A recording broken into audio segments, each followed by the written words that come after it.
Oh my God. Welcome back, everyone. You guys are officially my 7th combat this week. Ooh. Oh my gosh. Busy. Wait, that just means you 7 learned the out of lessons from the 8. other 6, right? Yeah, I mean, 7 out of 8 tables had a combat. The Tuesday group, it went 3 hours, and it's not over yet because they're level 18. So it was a kind of a major, definitely a major combat with a backstory tie-in. 3 of their 5 party members went down at one point at the same time. It was almost looking like it was going to be a TPK at level 18. It was pretty. It was that group has made it up as high as level 14 to 15 in the previous campaigns, but they've never made it up to like level 18, 19, 20, where it gets a lot more lethal. So it was really fun watching them really sweat it out. And one of the players PM'd me, I'm exhausted. That kind of combat is exhausting. Mm-hmm. So Did much. they use the new combat rules in that campaign? No, that one turn-based? does not use the homebrew Okay. rules. They did switch to 2024 compatibility. So officially, all of my tables are 2024. Only 2 of the tables are the 4 AP system, the 4 action point system. Okay. But one of the table that I run before this one, for their next campaign, they want to run with the AP system as well. So they will be a 3rd table switching over to that. I'm enjoying it. I think it's a great system. I love the pace. I think the Yeah. pace is far more interesting, and it really kind of solves that problem of not having anything to do. You know, you feel like you always have something to do now. And wizards feel wizardry, and casters feel casty, and bad guys feel dangerous again because they could do just as much as you can. So it's been fun. It's been fun. What if the bad guys play by the old rules and we play by the new rules? You would make an excellent GM, Tally. An excellent GM. It's interesting. Worth experimenting, I think. Maybe not. Tally rules need not apply. So, where we last left off, we had said a reluctant goodbye to a Traumaton who had met his fate at the bottom of a very tall mine shaft. Some being more definitive, others not quite giving up, began to try to figure out what had happened to his remains. And it would appear that the remains of a automatron are now in the possession of Crimp, who is known to set up an area of the Ember Spire, a kind of rundown, scummy kind of slum area of the Ember Spire on the outskirts of all the kind of light industrial and heavy industrial areas of the Spire. We also got introduced to a particular tiefling that went by the name of Jarvis Soot, who seems to be in the business of maybe alchemy and other activities. The team now in full control of their, what's the name of your shop now that you have? The Prancing Centaur. That's right, the Prancing Centaur. The team gathered and decided to meet with Fabian. And when they met with Fabian over in the Lucent Spire, or the Lantern Spire, Fabian had some new information to share. It would appear that the Greymakers have taken an interest in the Hellcatch Valley, and particularly the capital city of King's Fall, where this particular artist lives. And there are rumors and concerns about a possible civil war brewing within the region of the border area of the Oderlin Wilds and the Hellcatch Valley. And we begin to realize that Joman Saord, with all of their concern and ability to possibly affect the outcome of what Jrusar is currently going through, may not be all it's cracked up to be. The team kind of take matters into their own hand, decide to track down Crimp in this area of the Ember Spire in hopes of recovering or learning more about Crimp or the remains of a Traumaton. While doing their best to stealth through the alleys of this part of the city, they unfortunately tend to bring someone with them that's not quite as stealthy as they'd like to be. And while hiding amongst the alleys, they looked up to see 6 figures looking down at them, grouped up in the alleyway, at which point you hear an orcish voice. You guys take them, I'll get that one. You watch as 2 meat cleavers come out from underneath a leather apron as everyone jumps down into the alleyway. I need everyone to roll for initiative, if you would, please. Like, well, wait a minute. That didn't take very long. All right, come on, dice. Oh my god. That was Oh a my nat God. 1. I'm sorry, it was a nat 1 Oh, plus no. 2, so it was a 3. I mean, I rolled a 6 like total with my +4, so that's a lot better than me. All right. Get everybody switched over. Oh, I'm gonna do like everybody else because I put mine at the front this time. Hang on. Combo breaker. You know, I just felt the whoopsie from Mortal Kombat pop out there.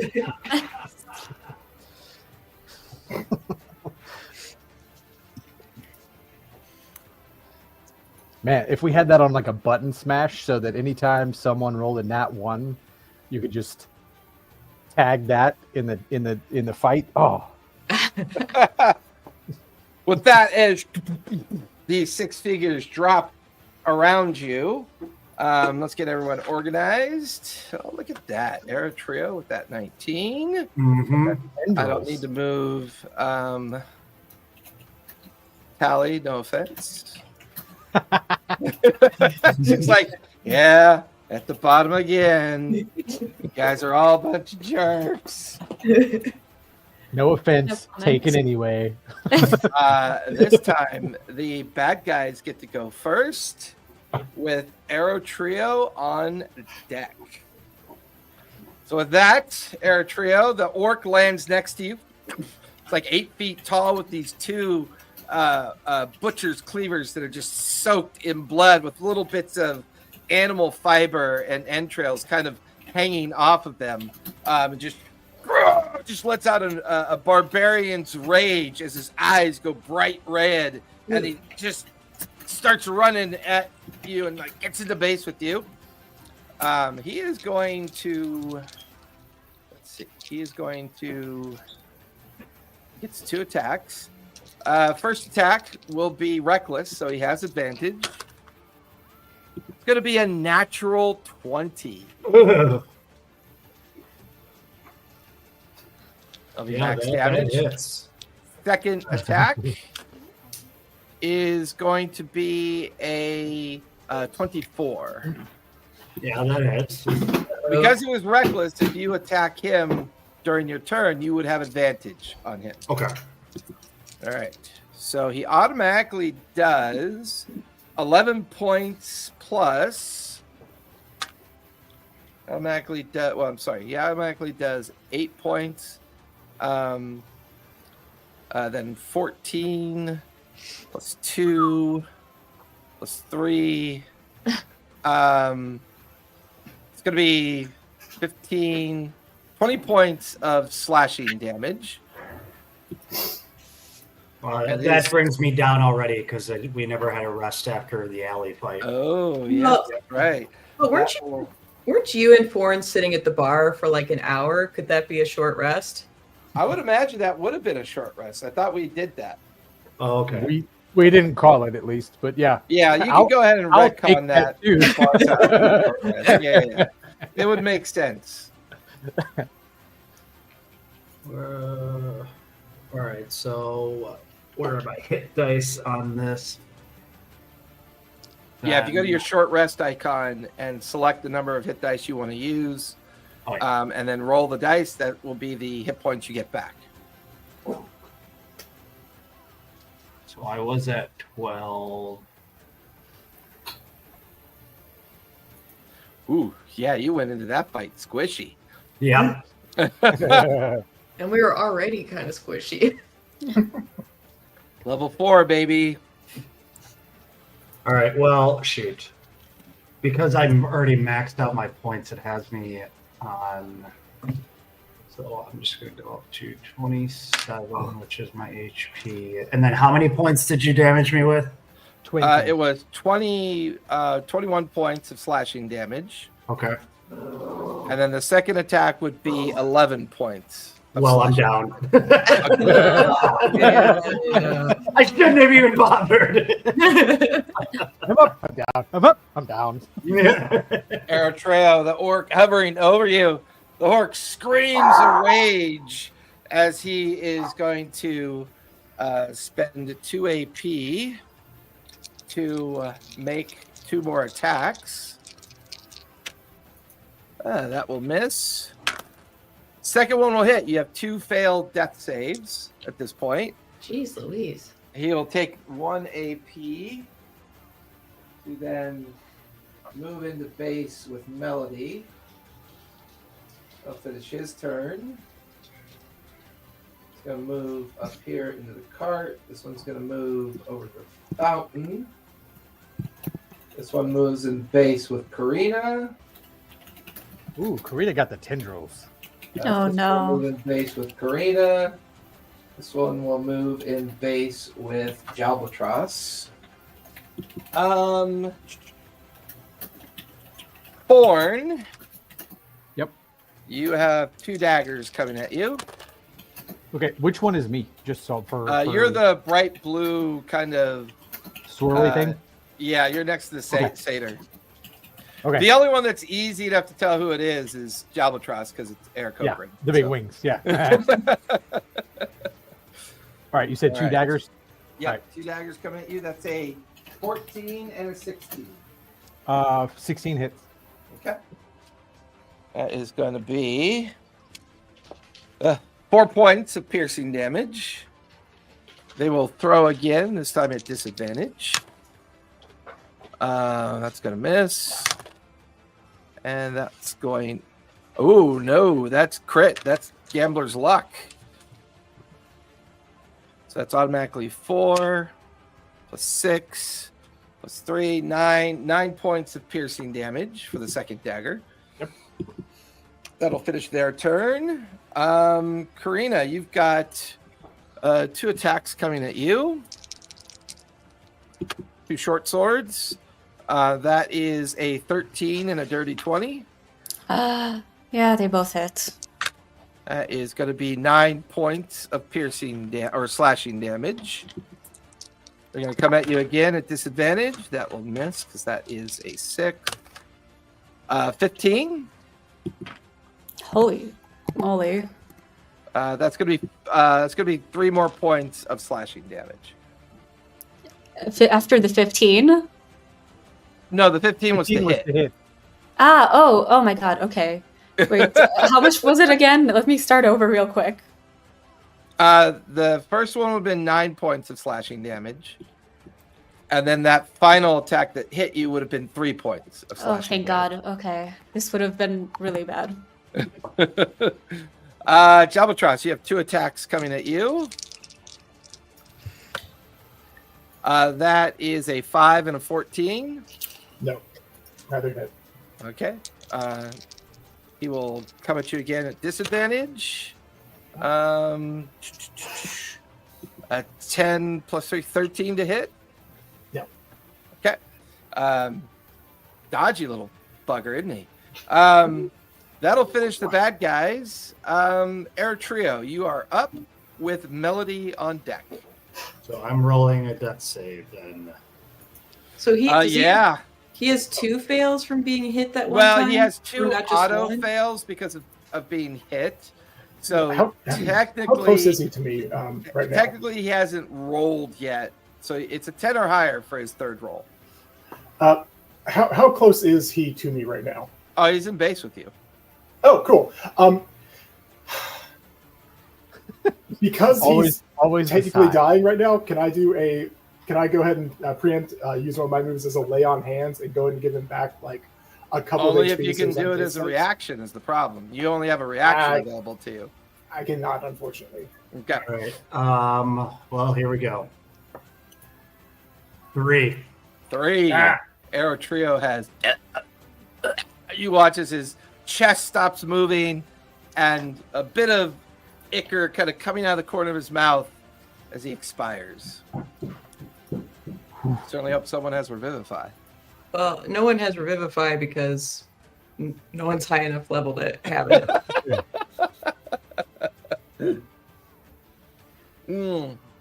Well, Araturo has one last thing that may happen because of his backstory, but we'll see. That'll finish Aratrio's turn. Melody, you are up with Forn on deck. Okay. I will make an attack on the guy who's right next to me. Who? Okay. Killed You him. have advantage because he was reckless. Okay. And I have, what is my plus? I have a +5. That's a 4 and a 3. So that is obviously not high enough. That would be a 9. Nope, unfortunately, that's not going to hit. How many attacks do you get? One Oh, or wait. 2? I only get 1 attack. I think it's next level I get a second attack.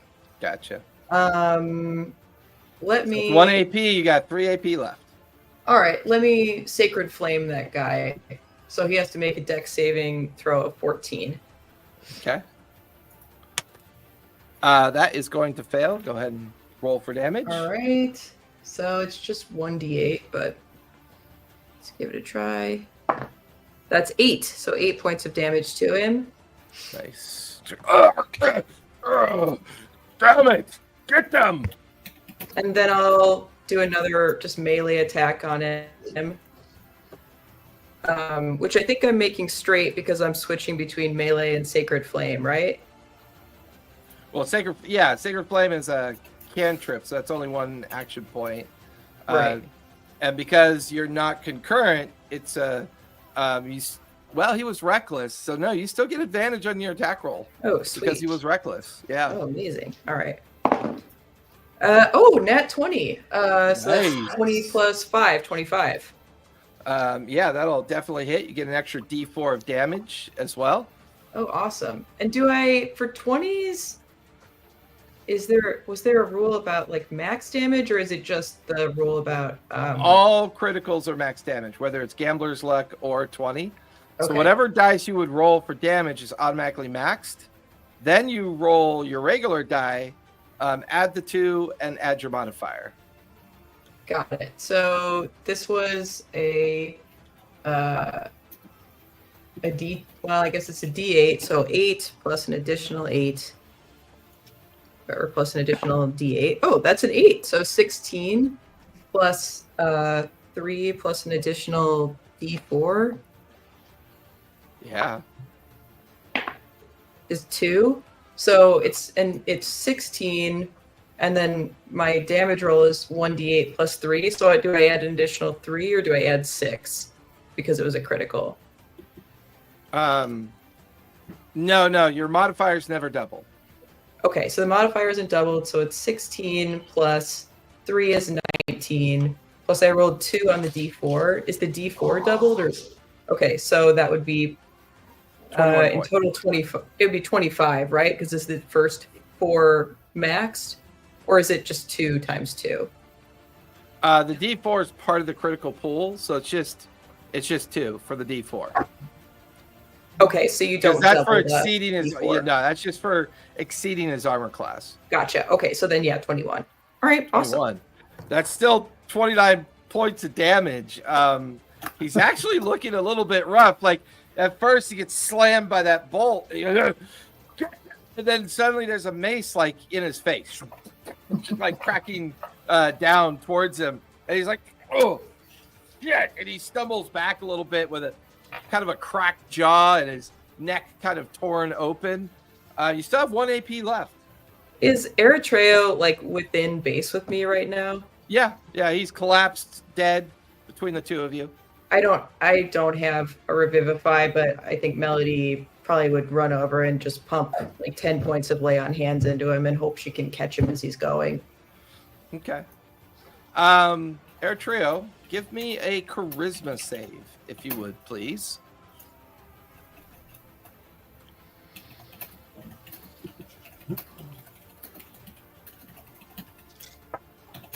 11. 11. No effect. As you pump the lay on hands effect into him with your last action point, no effect from the effort. Dang it.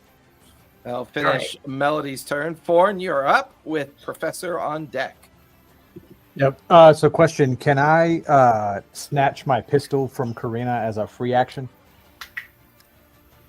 Because she had I'm taken it okay up with that. fire. Because she's right Yeah. next to you. Yeah. Yeah, like now that we're all right there, yeah. So I'll snatch Tengus back from Karina, and then with Zephyr Strike, if it's a bonus action to an attack, does that make it 2 action points, or is it still just 1 action point for the whole thing?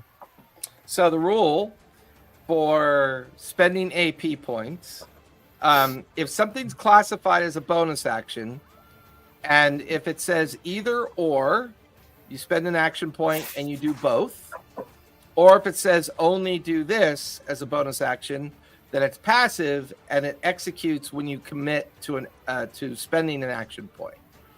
So, for example, if you go into a rage, it doesn't cost you anything. It's just you rage as you move or you rage as you attack.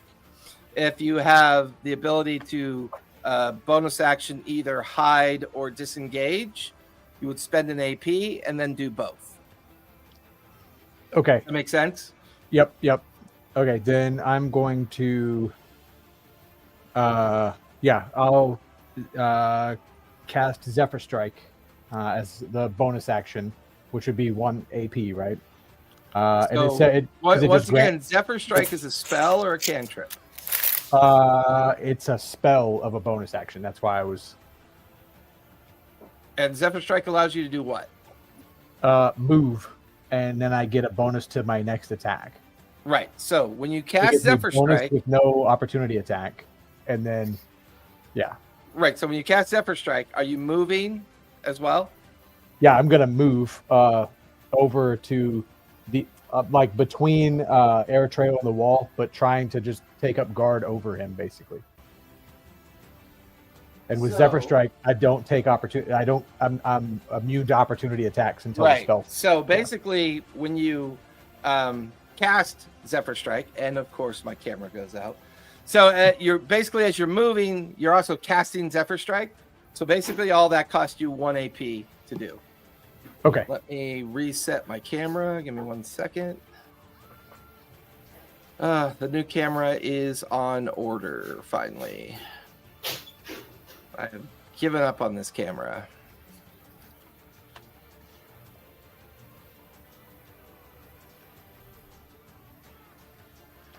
All right.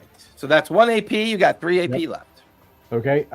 Second AP, I'm going to use my Hexblood feature and hex the orc fella. Nice. And he'll have disadvantage on dexterity, let's say. Or, well, not dexterity. Let's do... never mind. Dexterity. Yeah, no, it's that challenge of, do I want to use spells that are dex-based and therefore make them weak, or... Right. And then... All right. So that's 2 AP. Yep, you have 2 AP left. Or is Hex a spell? It's a class feature, or not a class feature. It's a lineage feature. Does it say what it takes to cast it? Or is it It's a bonus action. Okay. So you cast, you'll hex him in the process of doing something else as well. Yeah, I'm gonna attack him. So Okay. So while you're So- attacking him is when you hex him. yeah. So Zephyr Strike drops because it's concentration for Zephyr Strike and concentration for Hex. Okay. So I won't get the bonus to attack, but I wanted to get away and be able to fire a shot without invoking disadvantage for not being far enough away. Okay. So that's 2 AP. Then I will take my shot. Did I get advantage because he reckless attack still, or? Yeah, he was reckless. haven't- So yeah, you. Okay, and I haven't attacked yet either. So Oh, well, you're attacking at range or melee? At range. Because you're in base with him right now. Can I get okay? Then for my movement, can I be on the other side of like more behind Jalbatros? Then I was trying to get distance between, but still be, yeah. Okay. Yep. Now you're at range. Yep. Now you popped your other camera off. You gotta fucking be kidding me today, kid. And that's a 15 to hit. Yeah, I'm not really sure what is doing that. Wow, I hope I'm not having a tech issue tonight. Let me restart one more time, see what happens. Maybe bumped a cable. No, I don't have any cables next to me. I really think that the last NVIDIA patch put a really bad memory leak into my video card. There it goes. Aha. Okay, it was a 15 to hit. 15 will hit. That is their armor class. Okay, good. All right. 10 is 10 plus 2. So that's, and then I also get the extra D6 of necrotic damage for Hex, Okay. for a total of, so that's 10 for the gun and 1 necrotic damage on top of it. Yeah, this orc is looking very rough. Takes the blast from the gun, like chunks of meat, and he staggers. And he's bleeding. Ugh. Oh shit! He's like listening to himself. I also get a psychic thing on that too. Sorry, I forgot to add that to my. Where the heck is that thing?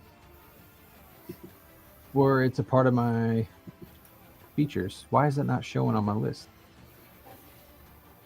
I turned on the content enabler, so it should be there. Yeah, no, it shows all the stuff together on my attacks. That's why I was confused.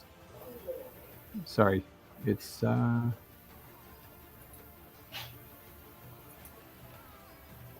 yeah, dreadful strikes. Sorry, I get 1d4 of psychic damage on top of that for 1 attack per round. Okay. Yeah. For 2 psychic damage also on top of that hit. All right. Okay, and He's still on his feet, but looking very, very rough. Right, with 1 AP left, I want to take another shot, but that'll be just a straight roll, right? Correct. Instead of 'Cause advantage. he was reckless. Yep. That's a nat 20. Ooh. Yeah. Add up all the damage. We'll see what body part gets blown off. That was okay. So that's 10 plus. Where's my D? There it is. 10 plus 7 plus 3 is 20. Plus Hex is a 6, so 26 total. You just watch as the 3/4 of his upper part of his head is gone. It's just his like lower jaw and like his tongue lolling out, but just like nothing else above it. And he doesn't even move. He just kind of falls over dead onto the ground. Yeah. Okay, and then I'm gonna be like, can anybody do anything about Eritrea? Can anybody do anything about Eritrea? I'll try something. And that's it. Finish for my your turn. turn. All right, Professor, you are up with Karina on deck. All right. First thing I'm going to do is I'm going to use Channel Divinity for Watcher's Will. So every member of the party, except me, has has a advantage on intelligence, wisdom, and charisma saving throws. Is Okay. Eritrea still in base with me? Eritrea is still in base with you. Okay, I'm going to try to lay on hands with him like Melody did and try to give him 10 points. But now he has Okay. advantage on that roll. Yep, Eritrea, go ahead and give me that charisma save. I'm trying to find that stupid thing. Well, Was that with advantage? no. 19. Ooh. 19. Yay. You guys watch as Sarenrae's emblem on Eritrea lights up. Eritrea, you have 1 hit point. Thank you.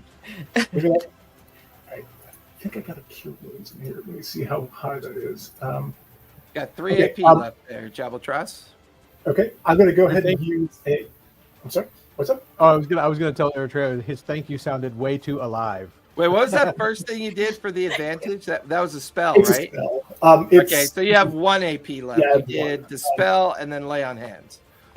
All right. Let me find that because it's kind of weird because it's not like a. It's a feature to. It's a paladin feature. So I don't know if it's a spell or whatever. It's channel divinity. Channel 'cause it's- divinity is not a spell. That's just a feature that you have. Okay, yeah, then that's all it is. It's like that's just channel divinity. So, all right, I'll go ahead and do a spell for. God, that used to be a spellcaster for cure wounds. So it's 2d8 on him. A spell is 2 AP for you, Okay, so and you only have 1 AP left. Yeah. So was it 1 for lay on hands, 1 for channel divinity, and then what was the third point for? Well, no, he cast the spell. He said his first thing he Well, did. that was It my was spell. channel It's, divinity. The first thing you did was channel channel divinity. Oh, the first thing was actually channel divinity. No, that in that Yeah. case you do have 2 AP left. Yeah, good All right, catch. so I'll go ahead and try to give him cure wounds. Okay. For me, is unfortunately a spell, so that's 2. I meant to roll that physically, but you get 12 hit points back. Nice. All right, so That It's will also finish. That'll finish the professor. Karina, Well- you are up. And we'll be at the top of not the second me. round with the bad guy on deck. So did we get a short rest? Yeah, I would have assumed that you guys during whatever you were doing last session, you would have like when you were with Fabian. I thought we said we were going to treat that as a short rest Okay, does that because mean he was doing a lore dump on you, kind of.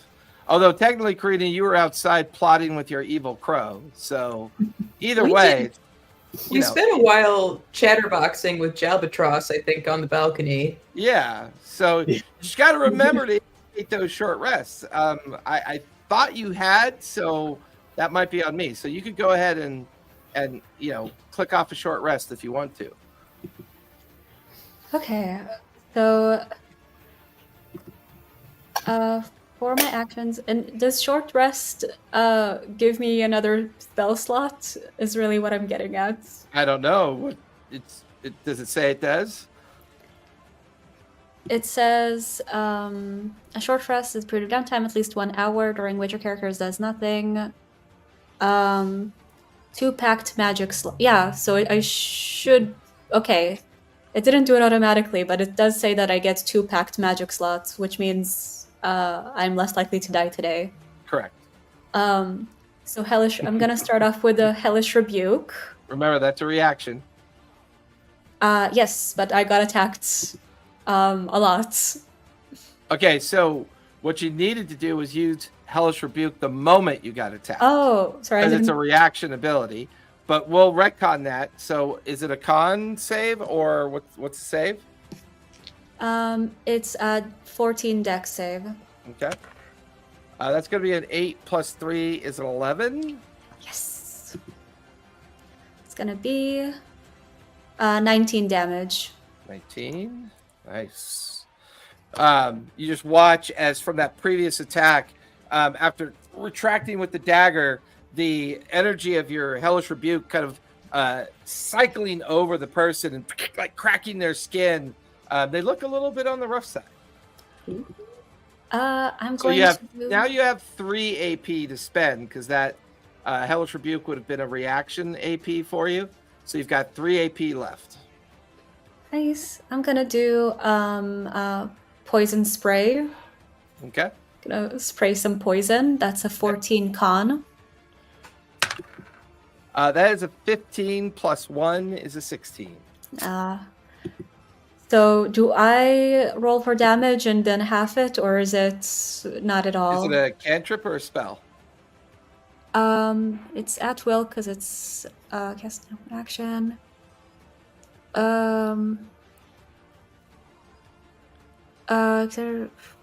Cantrip or spell? Because it's Well, like in the one of- descriptor, does it say if the target succeeds? cantrip. Okay, so they do not take half damage with cantrips. Gosh darn. Okay. I'm going to cast Expeditious Retreat on myself. The spell allows you to move at an incredible pace. When you cast the spell and end as a bonus action on each of your turns until the spell ends, you can take the dash action. And I'm gonna run away. Which way Sorry. are you going? Not this time. Karina is out of here. Which way you want to go? You want to go back this way or back this way? That away. All right. And if I can also hide behind that plant Sure. heroically. As you act, Okay. as you acme head first jump into the undergrowth tree. There's just little floating bobby pins where you were. Brave Do I have- Karina ran away. Bravely ran away. Listen, I've learned from my mistakes, and my mistakes have all been fighting and not running away. Do I have any action left? Nope, that'll finish your turn. Top of the second round, the bad guys are up. Let's see.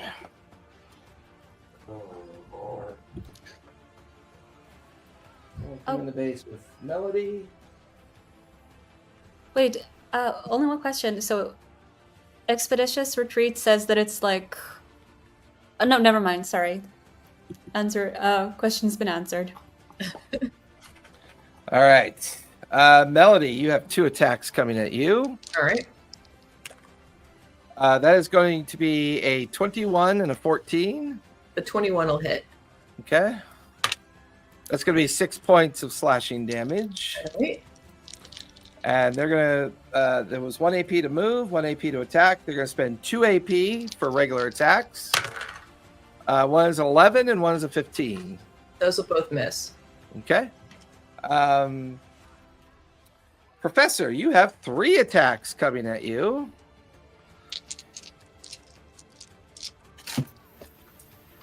That is 11, a 9, and a 19. The 19 will hit. Okay. That is 5 points of slashing damage. They will spend 2 AP for 3 more regular attacks. That will miss. That will miss. 15 misses, right? Yes, correct. They have 1 AP left. They will come at you with disadvantage. 3, 6. We roll that 16. Does an 18 hit? 18 matches. Okay. That is going to be 5 points of slashing damage. So those 2 went, those 3 went. Now I need to roll a d6. Nope, he will not activate. That'll finish the bad guy's turn. Eritrea, you are up with Melody on deck. All right. Is that my token that's fallen on the ground still? Yeah, because you died prone. Okay. So I could use an AP to get back up. And you still have half movement after doing that. Okay.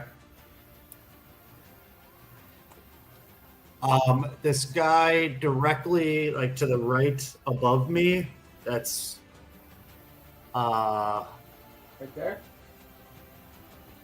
Or over here? I was thinking the one next to Jalbatross.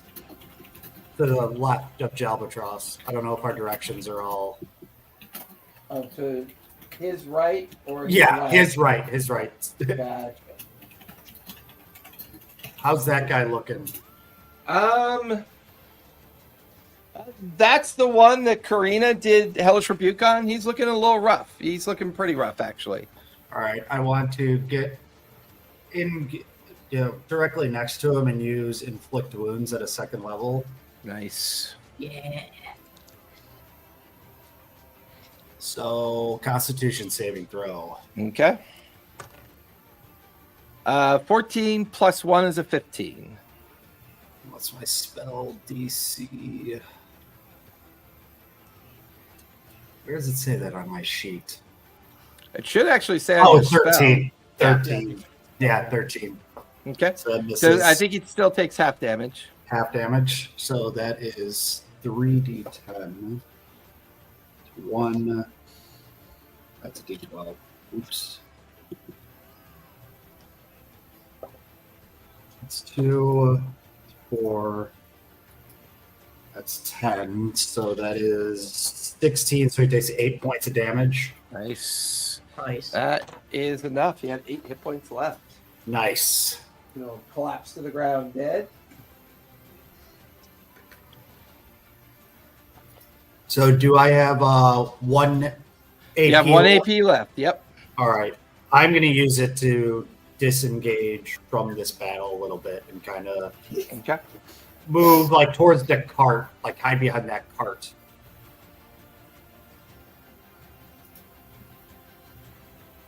Perfect. About there. That'll finish your turn. Melody, you are up with Ford on deck. Okay. I will take a swing at one of the two guys next to me. Okay. Is there one that is injured, or are they both? No, they both just got into the fight. All right. So I'll take the guy who does not have a hood on, Okay. and just roll an attack on him. That's a 21 to hit. 21 will hit. You get an extra D4 for heavy, for exceeding the armor class by 5. Awesome. So that will be 1d8 plus 3 plus an additional d4. So the d4 is a 4. All right. The d8 is a 1. So that comes out to 4 plus 1 is 5 plus 3 is 8. And let me slap a Divine Smite on there. Go for it. An additional 2d8. This is my first Divine Smite. Very exciting. Plus 7 additional points. Nice. All He's looking rough. right, excellent. And then let me shoot a Sacred Flame at that guy. Deck save. Yes, dex save of 14. That is a 13 plus 3 is 16. Dang it. All right, and then I'll take another attack at him. Okay. That's a 19 plus 5 is a 24 to hit. That'll hit with an extra D4. All right, excellent. So I'll take a 1d8 and 1d4. So that is a 4 and a 1 is 5 plus 3 is 8. Nice. So that's another 8 points to him. And then I have one more action point. He will collapse dead to the ground. Oh, fabulous. I have one more action point, so why don't I Sacred Flame? Why don't I just try it with the other guy next to me? Okay.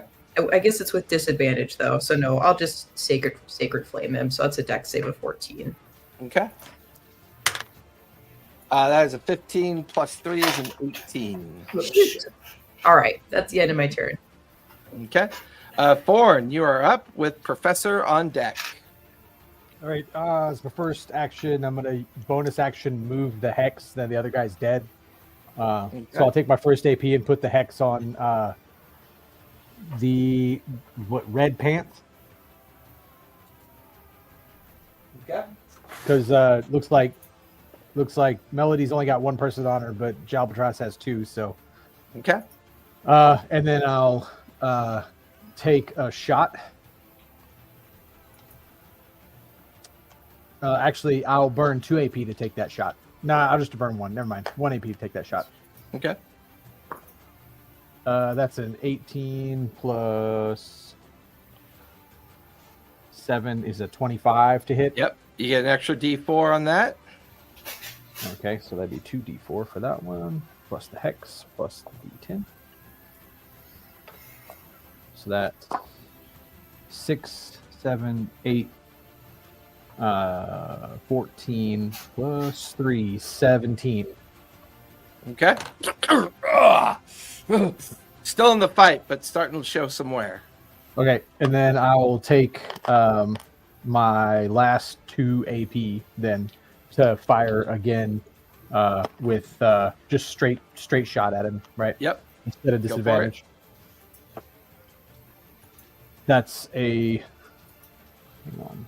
Oh shit! Hang on. Close my character sheet. Oops. I think you need that.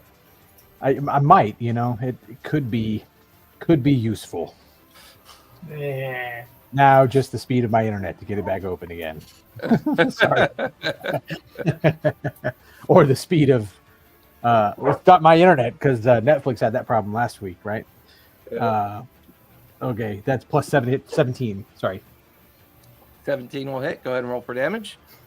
Okay, so that's just D10 and D6.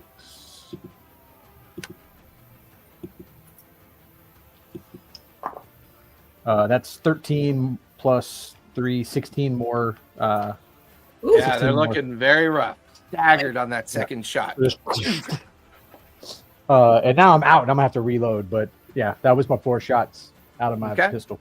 At the end of your turn, you watch as the invisibility fades Uh-oh. from a figure up on the canopy, and of course, God damn it. I think you There it bumped. goes. There it goes. It's back on. Yeah. There it goes. Good Yeah. back. I might have a loose cable over there. And you watch as a held action arrow is coming at you. It's advantage because of height. Yep. That is going to be a 23 to hit. Oh yeah, that hits plus D4 because that's Yep. 8 over my. Yep, that'll Eight be an over extra my armor D4. So that's a D6 for the arrow, and then 3D6 for sneak attack. Whew. That is going to be 9, 11 points of sneak attack, and then 5 points of piercing. I rolled really shitty damage.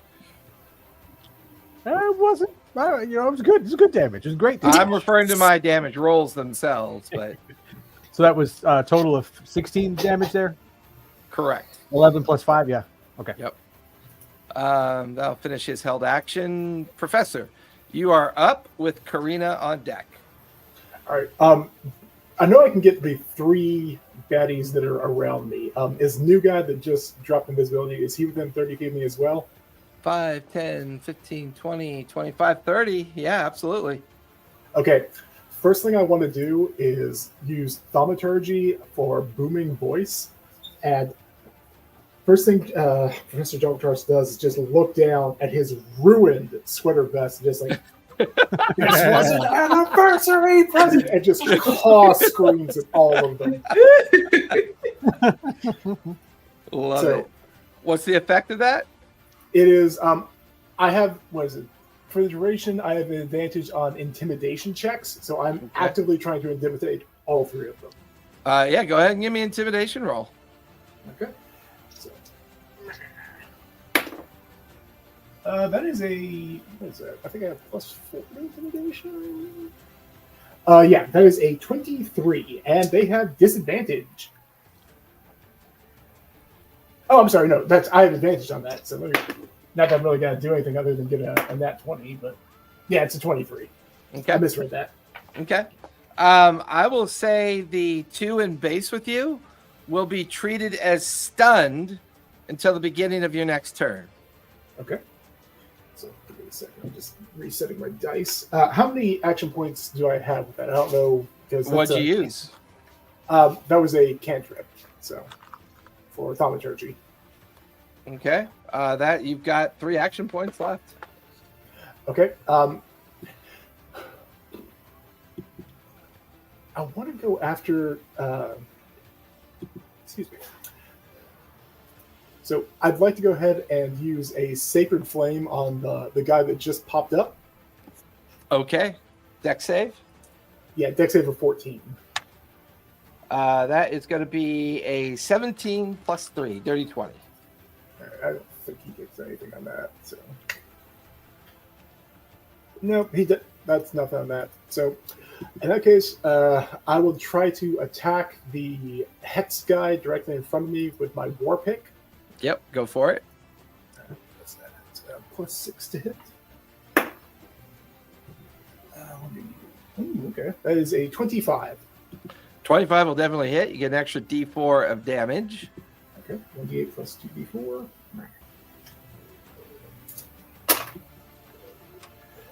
8. 1 or 4. 9. That is 12 damage. Yeah, he will drop dead to the ground. Woohoo! Hey. Yay! All right. Do I have 1 point left? You have 1 AP left. All right. The guy to, I guess he'd be my left. I'm just going to try to bash him with my buckler shield, which is functionally a club, but yeah.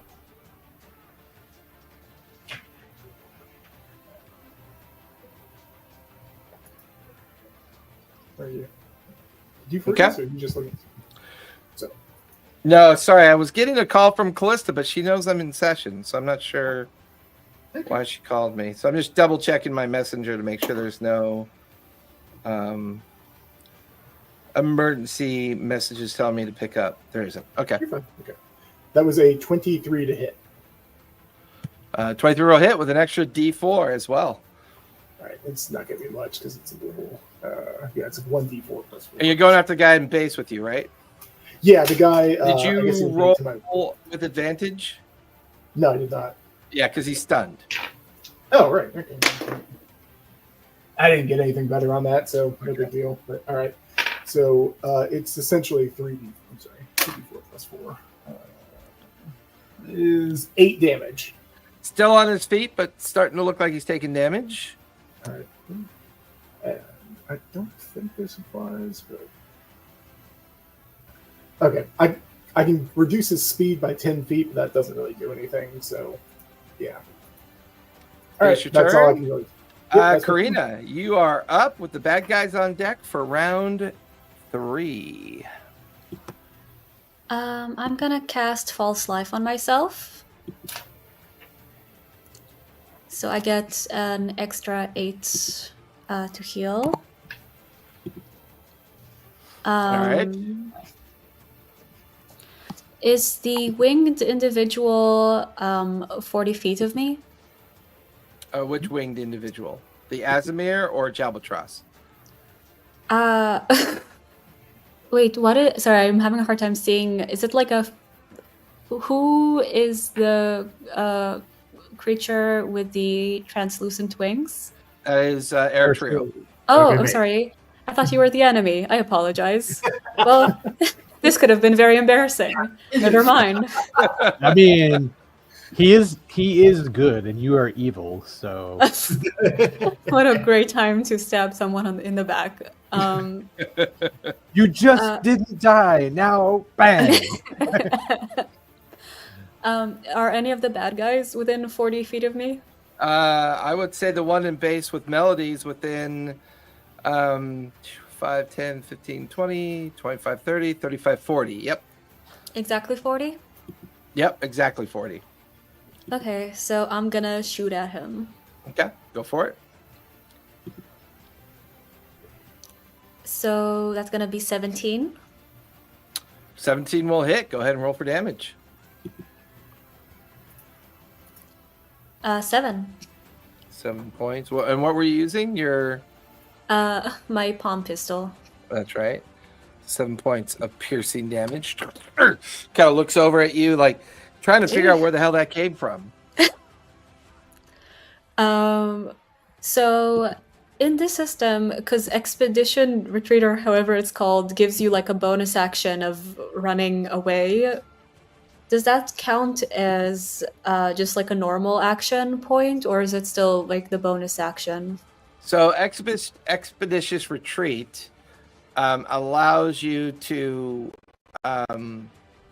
normally in the 2024 rules allows you to move as a bonus action. In this case, if you spend an AP to move, you can move twice. Oh, okay. Are any of the windows open? It would it would take an action point for you to do an investigation to see if any of them are open. Never mind. So does that still allot me a bonus action as in like additional? So Or we I don't guess use bonus. We don't use bonus Yeah. actions. So, so far you spent 1 AP to take the shot, right? So you have Yeah. 3 AP left. Describe and to me what I, you're trying to do, because it feels like you're trying to do something, but you're not sure how to do it. I guess my question is, if I take, would moving take 1 action out of me, or would it take, do I get the extra action to move, or do I need to use my movement as an action?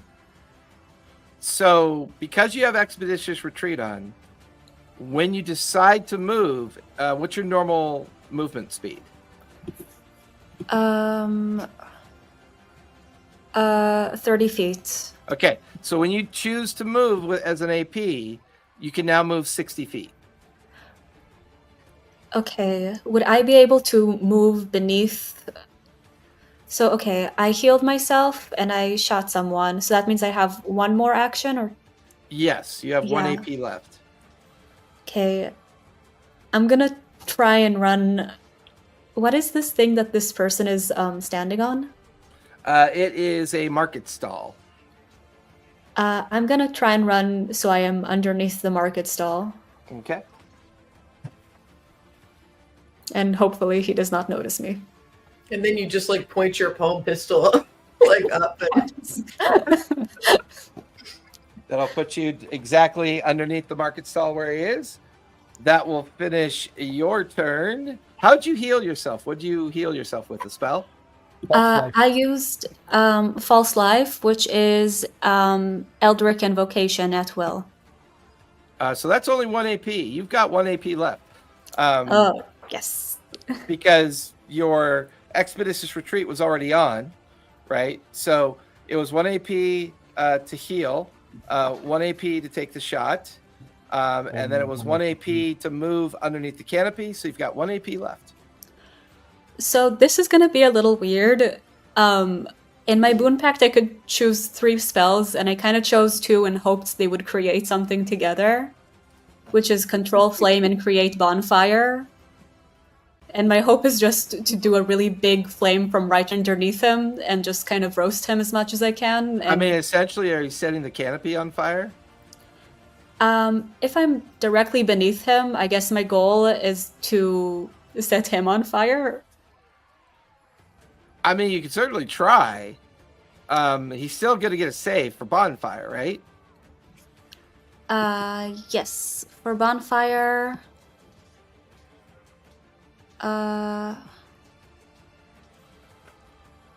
it's... Okay, I'm gonna ask other people. Should I just shoot him, or should I try this complicated maneuver with a fire? Like, does anybody have a strong opinion? I feel like it's up to you. The bonfire thing is fun. But Yeah. Complicated things always never work, but they're always fun. Yeah. They're always fun to try. Try it. Like weighing what could happen. Like if you start the fire and it burns the canopy and he falls through the canopy, are you comfortable being right next to the guy? No. I guess that's the goal, is that then I can control fire enough to get away. But I don't know how that's gonna work. Ramifications of actions, right? If you light the thing on fire, it's cool, but then he'll probably fall through it, which means he'll be right next to you. Which might be kind of fun. Fun? Yeah, sure. Okay. I'm going to start building a tally chart. No, listen, I'm not being a problematic player. I'm being a very reasonable one. Oh, no, not problematic. I just want to start... I want to start workflowing your crossover ideas. I have Will like this no get me attack killed? spells, Yes or and no? I need to be Yes. creative. Okay. Don't do it. No. Okay. Will this get my friends killed? Yes, no. No? Let's do it. Okay. You know what? It's Whatever. victory. I'm doing Oh, it. yeah. I'm just gonna Yes. set the whole thing on fire Yes. and be next to it, and hopefully Control Flame will protect me. You have to scream, the Um, roof is on fire. The roof. The roof is on fire. Oh, I how you also do have your a spell check. firecracker, so if I can just throw that in there as well. Just for some added effect. Yeah. I got a 16 for his deck save, so go ahead and roll damage for the bonfire.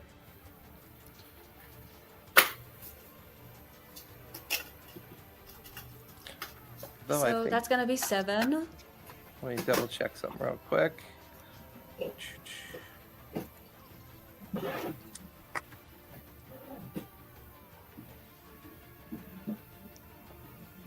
Bonfire is a cantrip.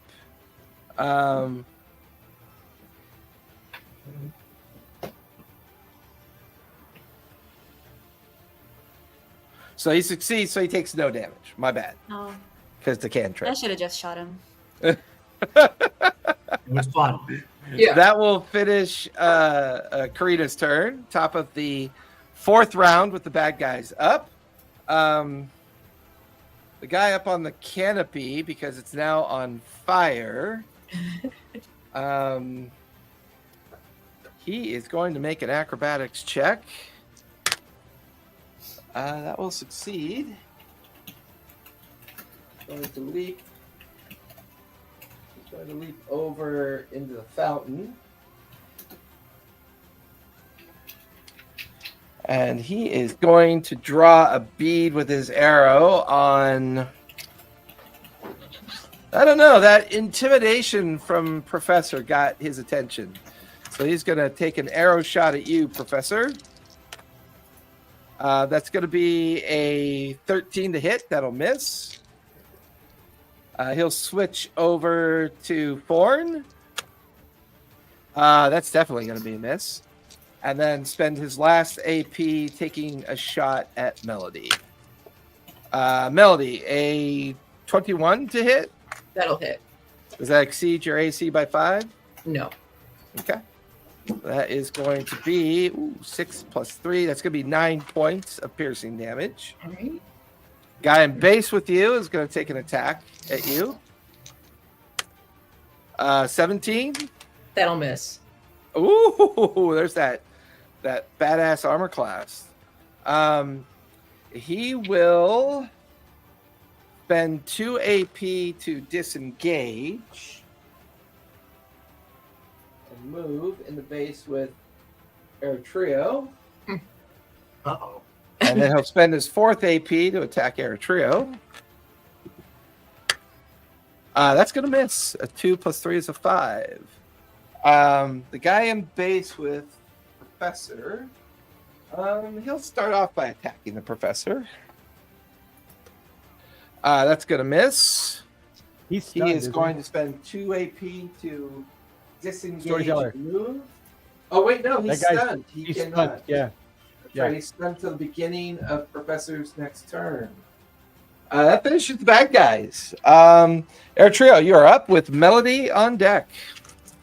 All right, the archer right in front of me, I'm going to cast Hold Person on him. Okay. What's the save? 13. What's the... Oh, I'm sorry. Wisdom, yeah. Okay. Good choice. That is a 12 plus 0. He is held Nice. in place. And then I will use Inflict Wounds 2nd level on him. Nice. So con save 13. That is a 6 plus 1 is a 7. Nice. Oh, that'll be 5, 11 points of necrotic damage. He is looking very, very rough. He is held. Yep, he is. That will be my turn. That's all. Let me check one thing. Just make sure I'm remembering this right.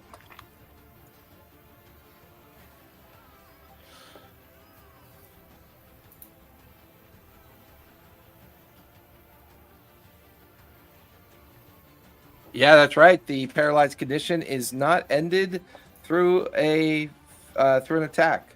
And you're currently concentrating on the whole person. Yes, as well. correct. Okay. Mhm. Good to know. Melody, you are up with Ford on deck. All right. Well, since that one guy is held, why don't I run over and take an attack at him? Ooh, nice. All right. So let's see. I'll just He's do under the paralyzed effect, so you have advantage on that strike. Ooh, fabulous. All right. So this is just a long sword attack. A 3 and an 8. So it's a 13. 13 will miss, unfortunately. Okay.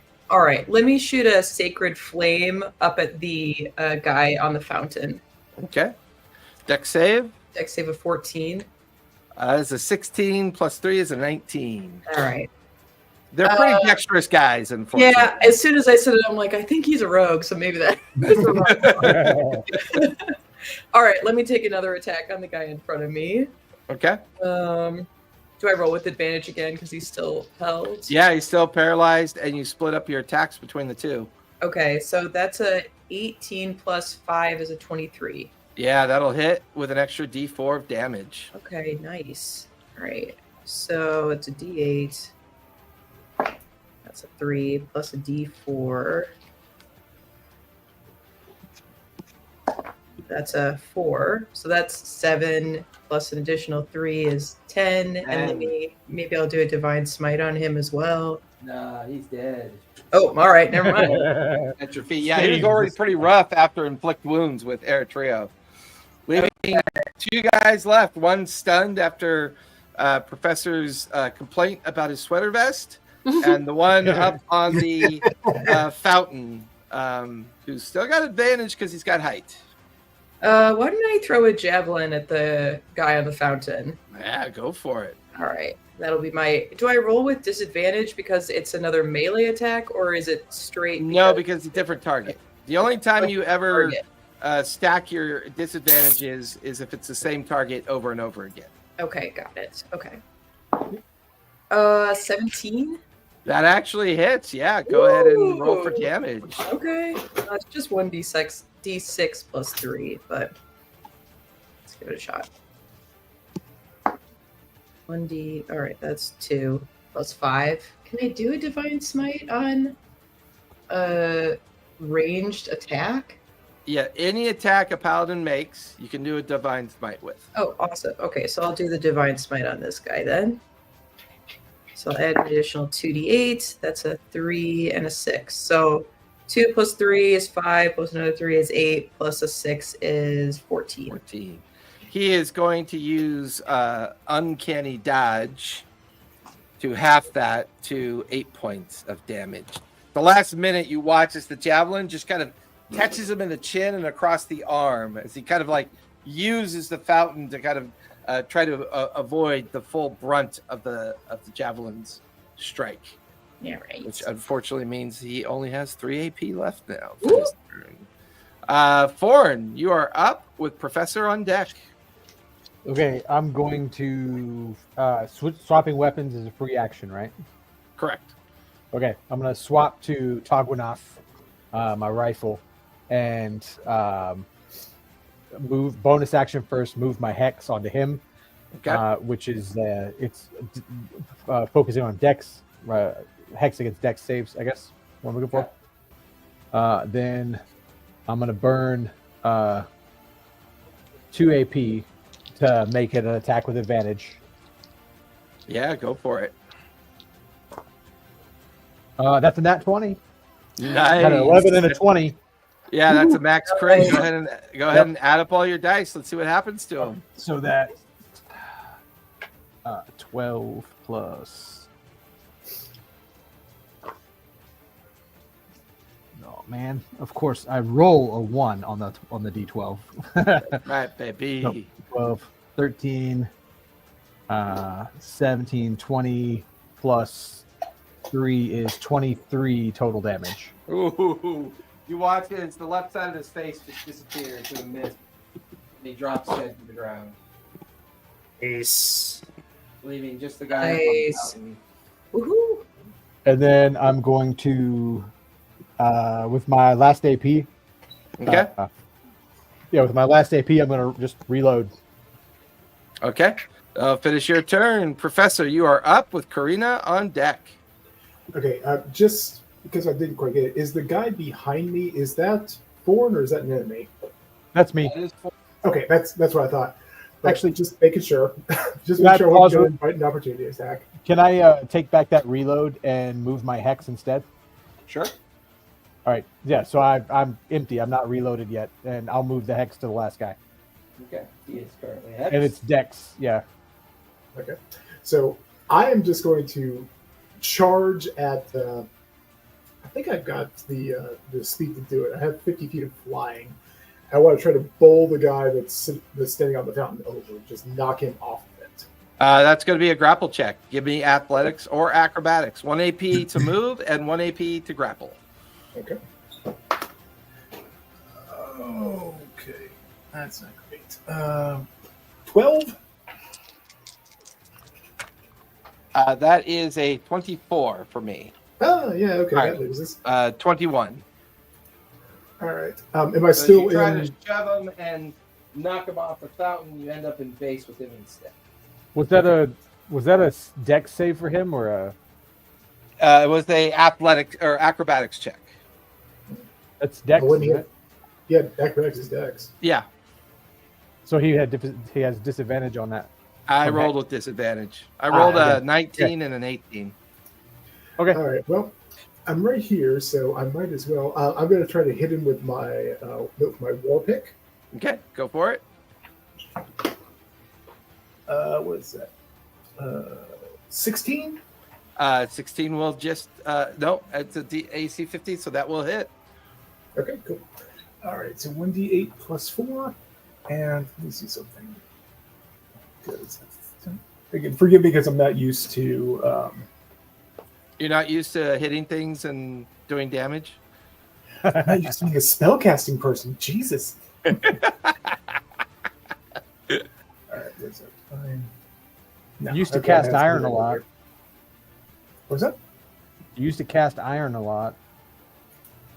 But gee,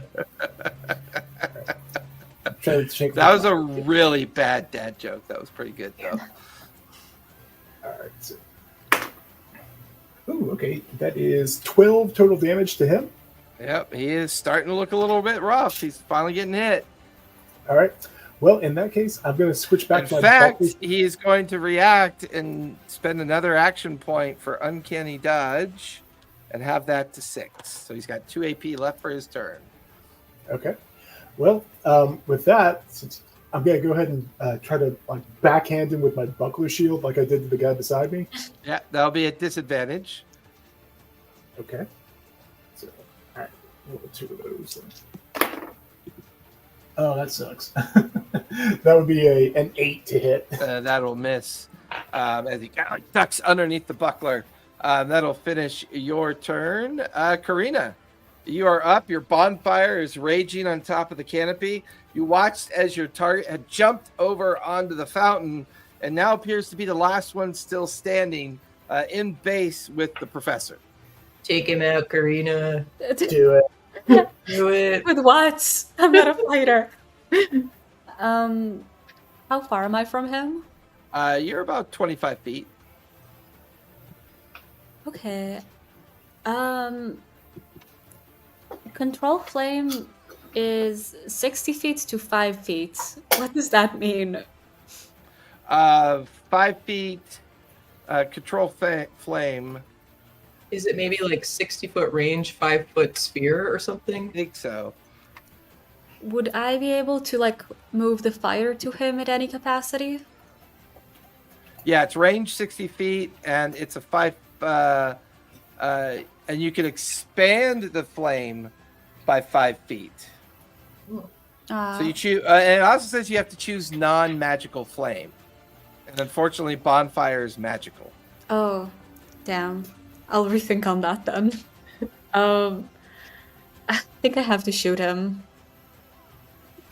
It's basic. I'm sorry. I know.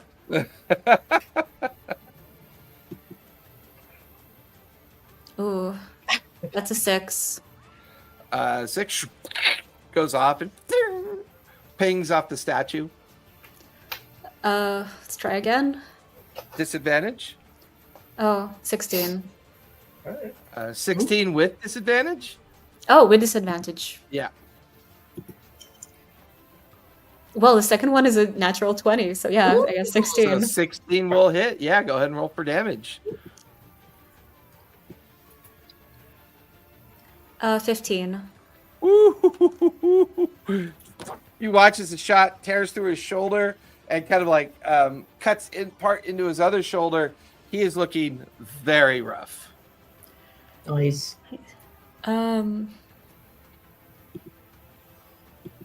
How far am I from him again? You are 25 feet. Yeah, I'm gonna. If I shoot him again, is it gonna be also disadvantage? It'll be double disadvantage. You'll roll 3d20 and take the lowest of the 3.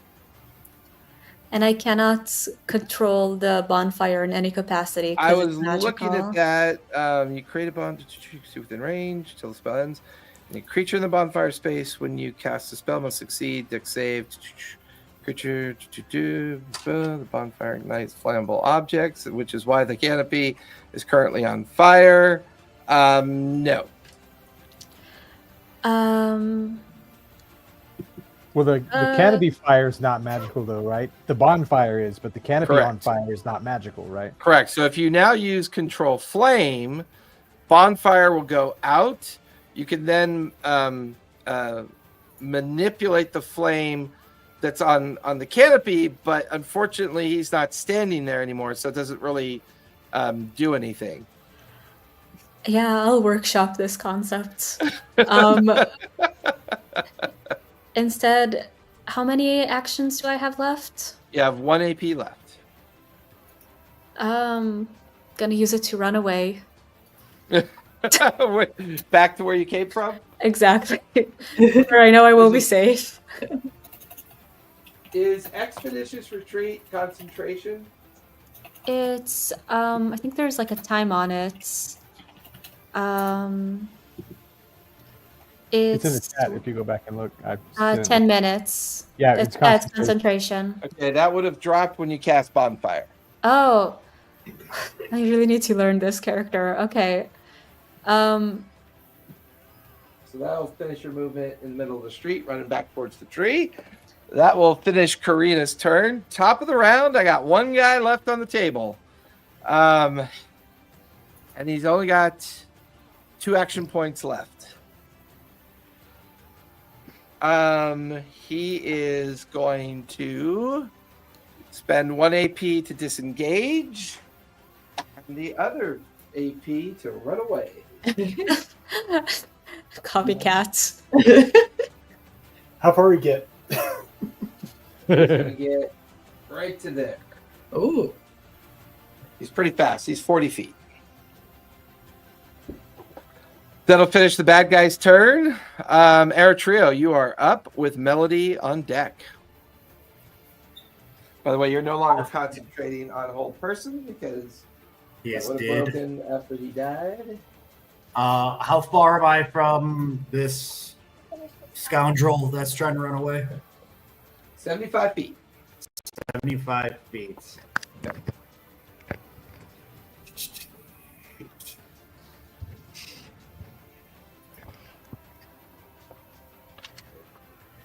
Well,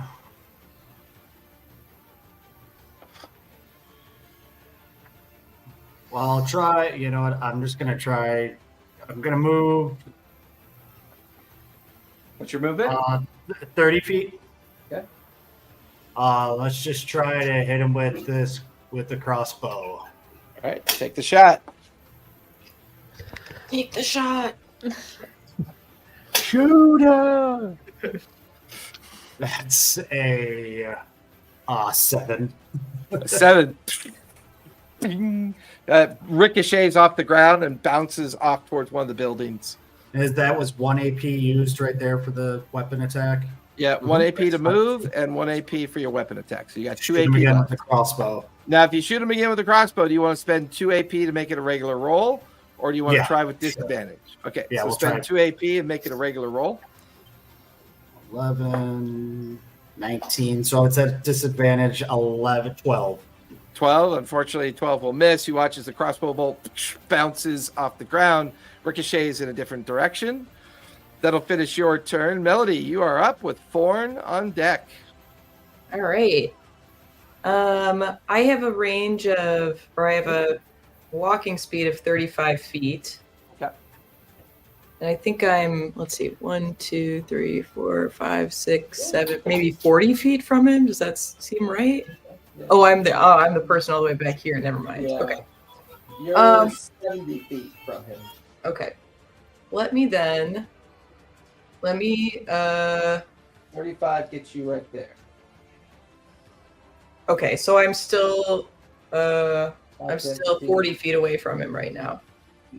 You are 5, 10, 15, 20, 25 feet away. You do Oh, the full move. Fabulous. Okay, well then let me throw a javelin at him.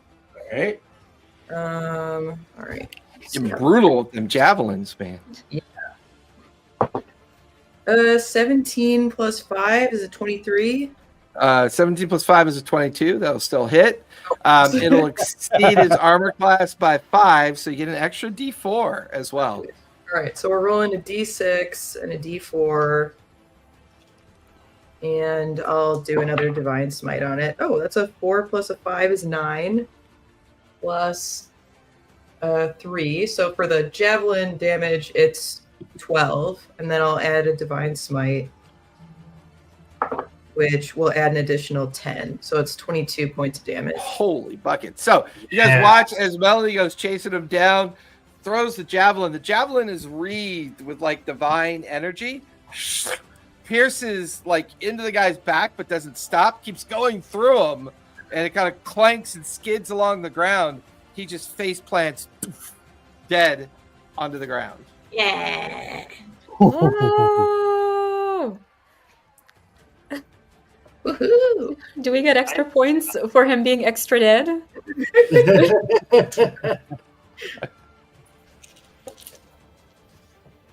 I love it. With that, the sounds of the city in the background, but you get the feeling that you're in a place that people simply don't get involved when stuff like this happens.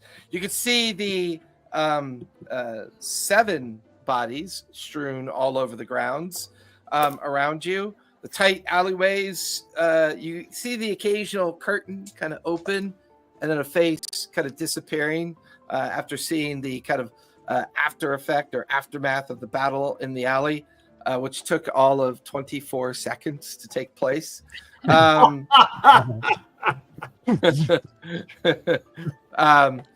one seems to have taken notice. Let's take our 5-minute break, and when we come back, we'll do the second half. Right on.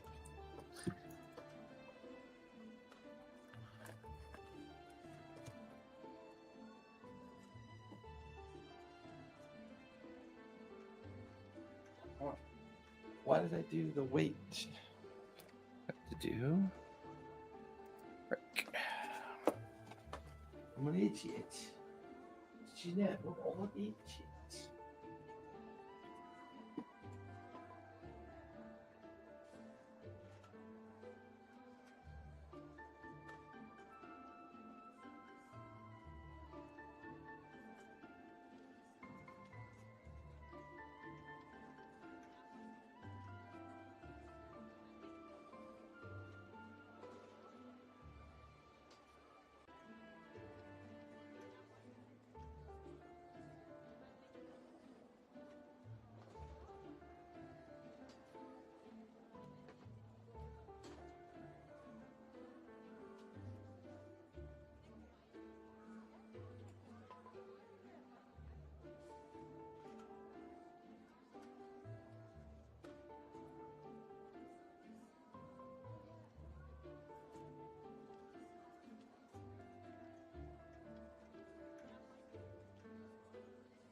Go lay down. Go.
I'm finishing up the five boys and girls.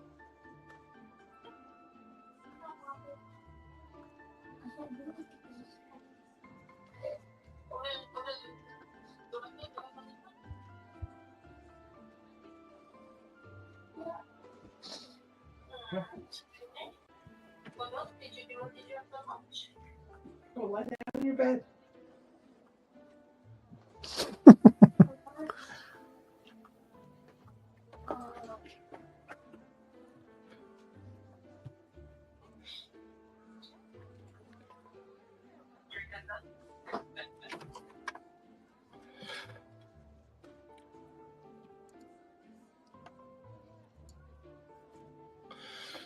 And we are back.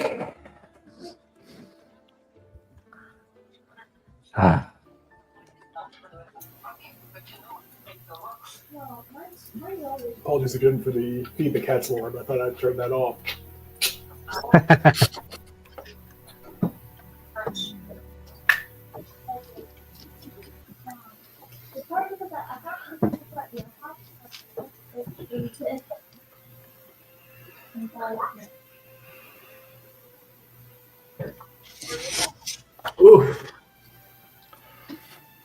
With that, Guys are in the middle of this rundown section of the Ember Spire.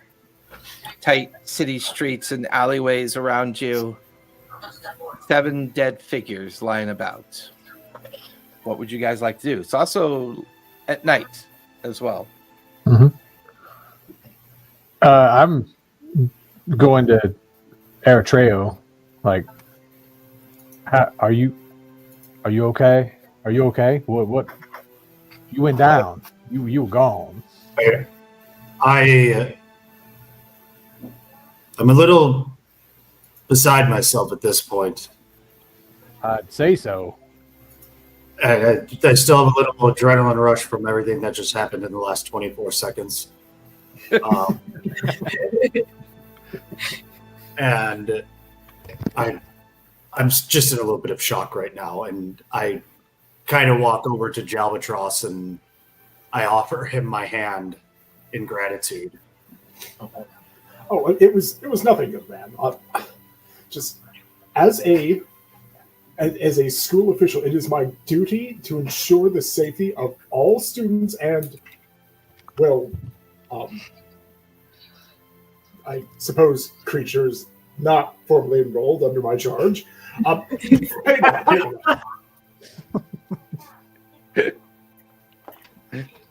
regardless, it was noble and brave of you to sacrifice your time in the middle of that chaos to resurrect someone that you do not know.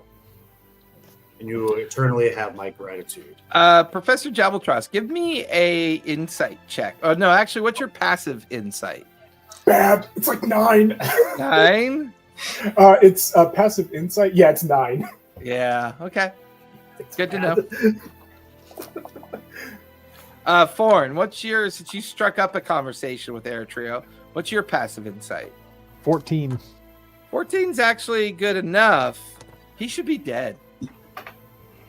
Lay on hands doesn't bring people back from the dead. I'm gonna walk around and look at the back of him, at wounds, where he was hit. It's kind of healed up, but it's still noticeable. Eritrea, I'm not trying to be funny. You were dead. The light left. You were gone. What? I don't. How are you here? I grasp my holy symbol on my chest, and I just say, I have a lot of support from beyond. I don't know how long this support will take me, but clearly it got me through this. I immediately switch the tone because I'm uncomfortable. And I'm like, well, sign me up. And I but if you could probably incite that it was very awkwardly said on because he's very uncomfortable now. Well, you know how I've spoken of you, how I want to cleanse Jrusar, and I'm more than because Eritrea is just so earnest, and he just is I'm welcome. You're more than welcome to be taken under my wing. That wasn't a pun. Funny fella.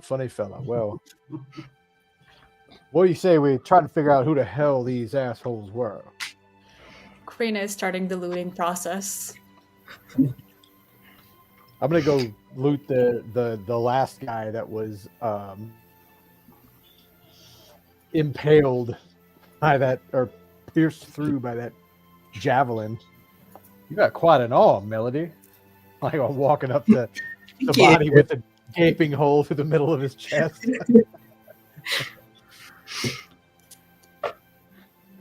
I'm gonna, because I know we're right outside of Crimp's place, right? I'll sort of. Yeah, you get the you know that the big warehouse that's right there is definitely Crimp's place. So yeah.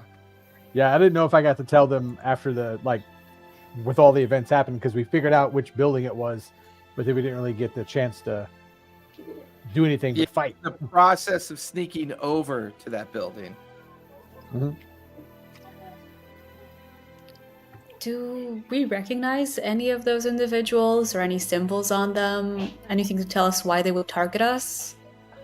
Give me investigation since you're in the midst of looting the bodies. Foreign, give me investigation I'll as do the well same. as you're examining the body that was running away. It was so close to being a nat 20, but then it was a 2, and now it is a 7. Oh wait, but Eric, do we still have advantage on? Was it saves or was it checks?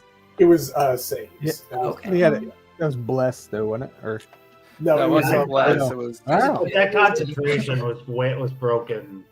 it was A a while channel ago. divinity for Watcher's Will. which I think It is was what, a minute? Yeah, it's 1 minute and it's saving throws. So it was a 19 for me. 19? Okay. One of the first figures you come across doesn't have much on him, Karina. You kind of rifle through their pockets. Their weapons are okay. They have at least 2 daggers, a short sword that's still in their scabbard. You find about 3 gold and 4 silver in one of their pouches. It's the tattoo on the arm that catches your attention. It is a cloaked figure, just ahead of a cloaked figure. Some strange writing underneath it that you don't recognize, and a blade like cutting through, like straight down into the head of the figure. It looks to be some kind of tattoo, because you shift and you look at another person and another person. They all seem to have it in various degrees. They have other tattoos as well. They're heavily inked, as one might say. They clearly kind of wear their story. I would say the orc is the one that wears the most tattoos, and they are very much tribal tattoos on his form. Can I do a history check on that symbol? Certainly give it a try, yeah. Give me a history check as you try to see if it looks familiar to you.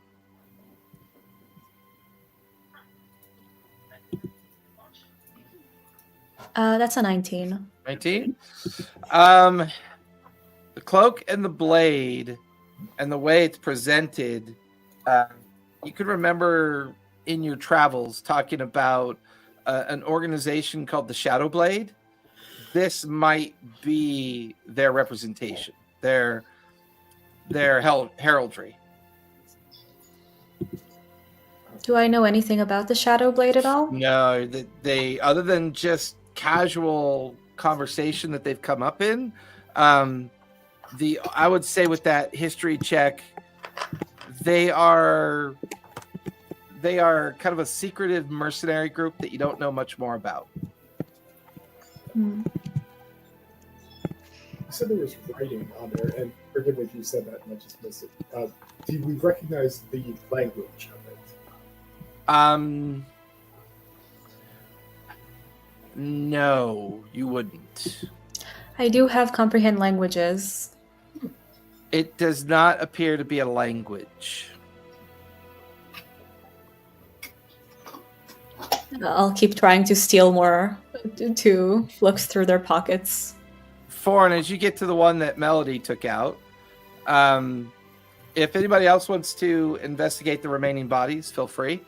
Foreign, you get to the one that Melody had taken out, recovering her javelin at the same time. This one looks a bit more like armor classed, and they have a bit more gear on them. The short bow that they were using looks well crafted. It kind of has a fancy kind of engraving along the heft of the oaken part of the bow. The quiver that they're in possession of holds 8 remaining shots, and the quiver has a bit of a fancy kind of engraving and fancy kind of look about it. You get the feeling that those 2 things might be magical. They have a short sword and a scabbard, nothing too fancy. A couple daggers tucked into their belt. 23 gold and 4 silver in a pouch. The boots that they're wearing are quite nice. They look surprised. Well, give me a perception check on the boots. See if you can recognize them. That's a good one.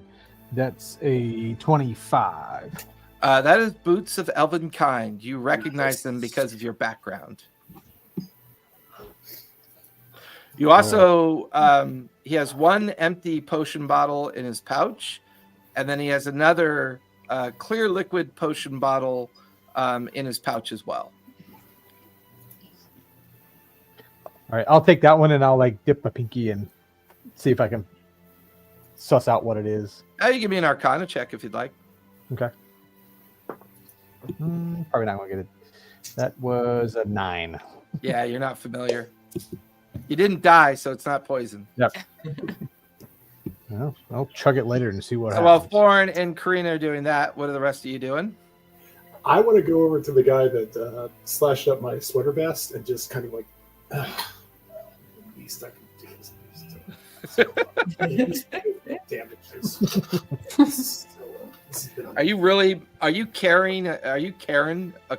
No, you'd be Kevining a corpse. Are you Kevining a corpse? Are you getting off my lawn, you corpse? No, I'm going through his pockets because he owes me for the payment. You owe me for the damage to my sweater vest, you son of a bitch. Give me an investigation roll as you start searching his remains. Why do I get the feeling that you feel more like Milton from Office Space? Yeah. That is a 19. 19. He has 15 gold and 3 silver in a small pouch. In that same small pouch is a brass key. He has 4 daggers on him, including a short sword. His leather armor is quite nice. Is it better than what I'm wearing? Are you wearing leather armor? Yes, I'm It wearing. definitely looks nicer than what you're wearing. Okay. I will take his armor set. And you said he had a short sword and 3 daggers? 4 daggers. 4 daggers. Okay.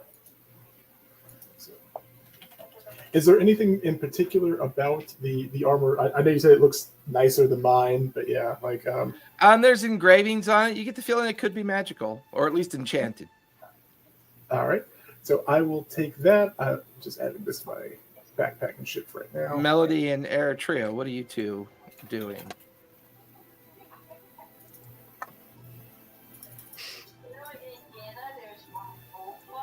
I think Melody is probably not interested in looting, and I have really bad investigation.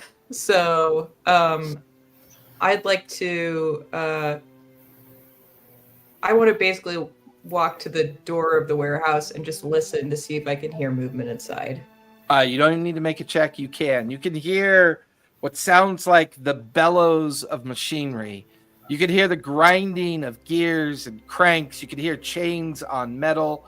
It sounds like some kind of manufactorium inside there. It's just really loud behind the door. You get the feeling that might be why no one bothered to notice the fight. It's very loud inside. Okay.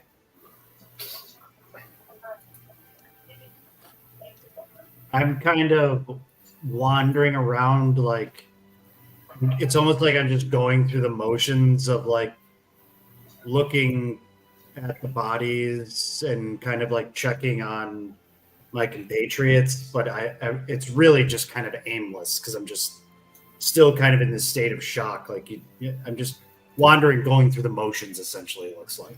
Give me a charisma save while you do this.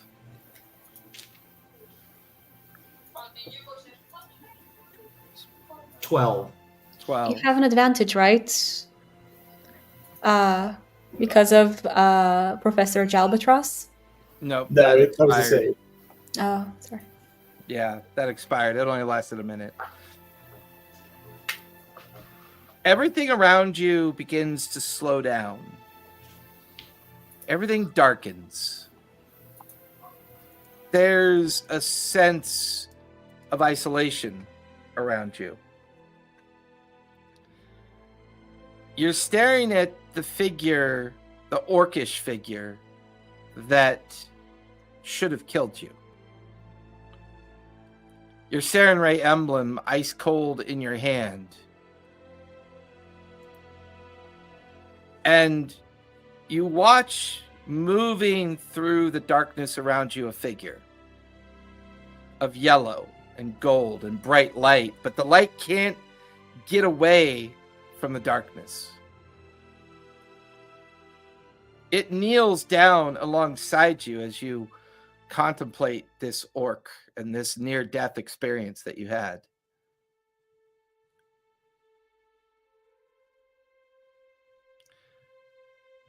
Did I touch this figure? Oh, okay, go ahead. Eritreo, Yes. you're not ready to come home yet. Is that why I'm back here? You look as though you've been punished. I feel like I have. Did you see what happened? Yes, but your faith kept you alive. Your connection to me. Why are you so eager to come back? Yet you're not finished yet.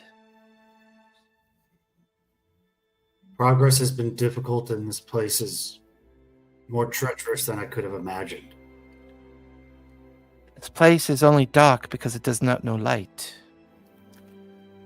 You are my light, and you must get rid of the darkness of this world.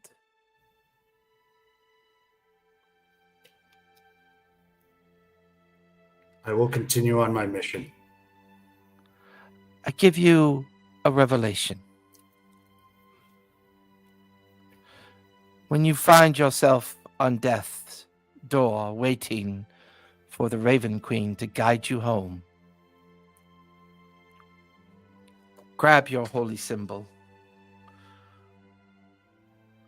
That holy symbol will keep you alive, I assure you.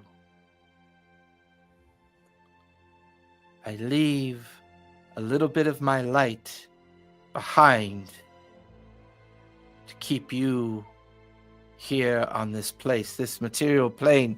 This world of Exandria is not finished, and we have work to do.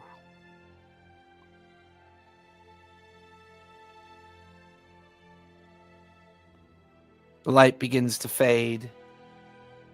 The sound of people around you begin to return.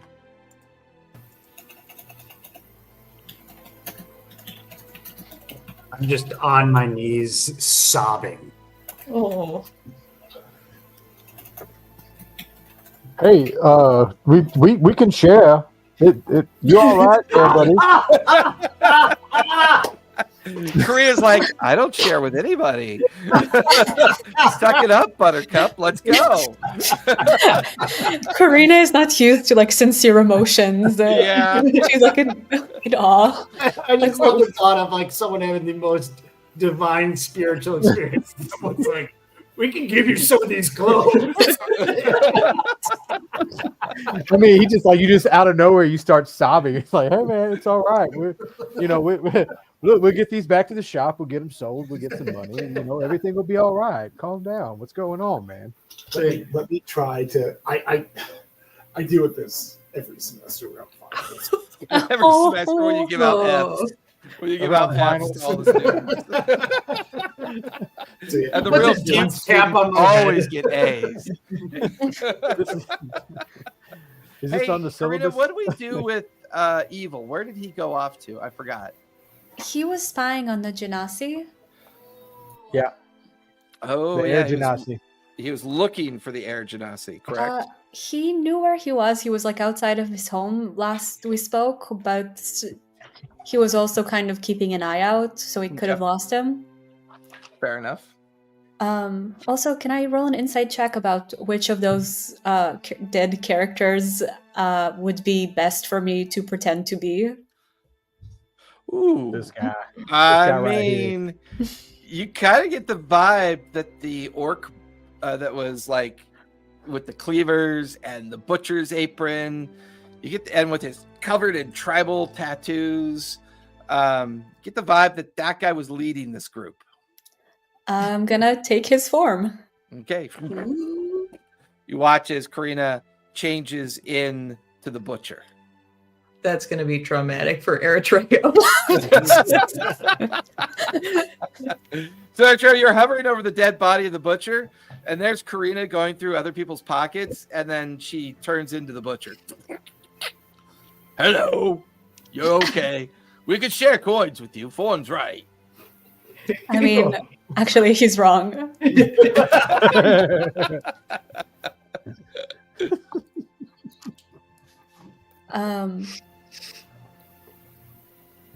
I'm gonna connect with Evil real quick to see if anything has happened. Hey, mistress, don't worry. Everything's okay. I think I tracked him to the Airy Spire. Keeping an eye on him for now. Thank you. You betcha. You reached out to me. That means you're still alive. Good to hear. Good to hear. Just barely. Okay. So we still need to kind of get however many parts of trauma as we can. I guess it's kind of a weird situation because we are kind of also hanging out with Trauma's second life. So I do think it's maybe time to ask Professor Jalbatros if he has a preference about us recovering Trauma. Like, do you want to play Trauma again? Do you prefer being Jalbatros? There's no recovering Trauma. No, No, I maintain hope. yeah, Trauma's death was kind of fortuitous, but no, but yeah, but for me in this, but yeah, but no. It sounds like Trauma's like in the smelter being melted down to be reused for other parts at this point. Crimp is very economical about how he reuses his original creations. Then I think Karina If we will get have in the like door- accept that Trauma is gone, and she'll process that later. But right now, Hey, we do. if we need to get in the decide. door, maybe we can pop. Maybe we can get some piece of him that's left. yeah. I was listening at the door. I just hear heavy machinery. I don't hear footsteps. I think they may not know we're here. Let me Okay. let me try and sneak. I can try. I can try. Yeah. I got these fancy new boots, so let me see if these work. Do we want to take their like cloaks and pretend to be them? I don't know that pretending to be one of them is going to work out well for me. On account of being a bird. No, on account of being, yeah, I'm sorry, I misheard that, but yeah, on account of being, an Aarakocra. I mean, I can disguise self though. Before we go, like I can to try and make it even easier to get in there, or to. On the off chance that Pass. somebody. Oh, sorry. I would say to try and pass as one of the crew there. I can disguise self to look like them. Oh, perfect. Do we have a sense of why they were targeting us? I mean, we weren't that suspicious. You're in a kind of you're in an area that's currently not under the Hubatt Corsairs' control anymore. There's a bit of a vacuum, a bit of a turf war that's been ongoing in this area. Just wrong place, wrong time, not your turf. So don't feel like somebody sent them after us for some reason. No, it feels like you stumbled across a group that maybe operates out of this area. Okay, so it might still be to our benefit just to wear their symbols or to wear their like usual outfits, just so other people from that group won't attack us. So I'll disguise self as the guy that got javelined. Nice. Is everybody else okay with it, or do you have any? It might be hard to hide my wings underneath their cloaks, but maybe we can. I mean, Well- the cloak is not personalized to the organization, right? It's just that they had just tattoos, the tattoos and on stuff. their bodies. Yeah. So I think if we're just dressed the way we were, we're like anonymous. Okay. Regardless, perhaps me and Corinna could step in, and we can go in and take a look first, and then, if we see something, we just leave. Actually, is Yeah. there the location we're at? Is there anything like a window or like a loading dock at a higher level, or is it just ground floor? Give me a perception check as you begin to examine the foundry in a little bit more detail. Oh Jesus Christ, this sucks. No, I would go for the window that had the curtain over it that got pulled back. Like one of the things that I saw from the token was when the noises all went off, there was like a window with a curtain. They pulled the curtain back and then pulled the curtain back over the window again. And that was like the last thing I saw. Okay. Did that? What's do you your have anything else? What's your My perception check? What'd you roll? 9? It's a 9. Yeah. There's these double doors that Melody just listened to. There's no windows on this side of the warehouse. You look down the long side of the warehouse. You don't see any windows. It's a large structure, and there's big foundry stacks kind of in the backdrop, kind of belching out dark smoke. And now that you're close enough, if anyone's close enough to where Melody is, you can hear the heavy pounding and the bellows and the chains clinking against chains, like just like a lot of machinery and heavy work going on. Can I also do investigation to see if we can find any kind of a sense of like where we can come in from, or if there's like any other windows? Yeah, go for it. Oof, that's rough. That's a 10. Here, what? Just the doors. Why don't we just try the doors? Look, we can. I've cast disguise self, so I look somewhat like the guy that died. I wouldn't look exactly like him, but I'll look kind of like him, right? And I'm just gonna I'll just give it a go. Here, look, and I'll feel the handle of the door. Is it locked at all? It's a big pull ring handle. You tug on it. You get the feeling it has one of those drop bars on the inside because you could feel it kind of clank. It doesn't have a key lock, but it's definitely sealed from the other side. Well, we're not getting through this part. Let's take a look around the building, see if we can find anything. Okay, I guess we can like kind of circle the area a little bit and see if we, and especially recognize the location Crip was in. I'm looking specifically for. There was a window with a cloth curtain over it. I'm looking like a burlap kind of curtain over it. I'm looking specifically for that spot because I know that's the last place that I felt Trauma's marker, or the token I had on Trauma, I should say. Okay. As Ford and the others are turning around, just to be kind of cheeky because I am like just such a brick shit house, can I just kind of go up to the door and just try to pull it? Yeah, give me a strength check as you just kind of pull on the handle of the door. That is a 19. Whoa. 19. You guys hear a dull cracking noise, and the doors pull open. You can see a 4-foot long, like 2x6 that's been cracked in half and lying on the ground, and you're looking into the interior of a massive foundry covered in gears and like automaton kind of structures. You can see a huge, like 6-foot tall automaton kind of walk by you briefly.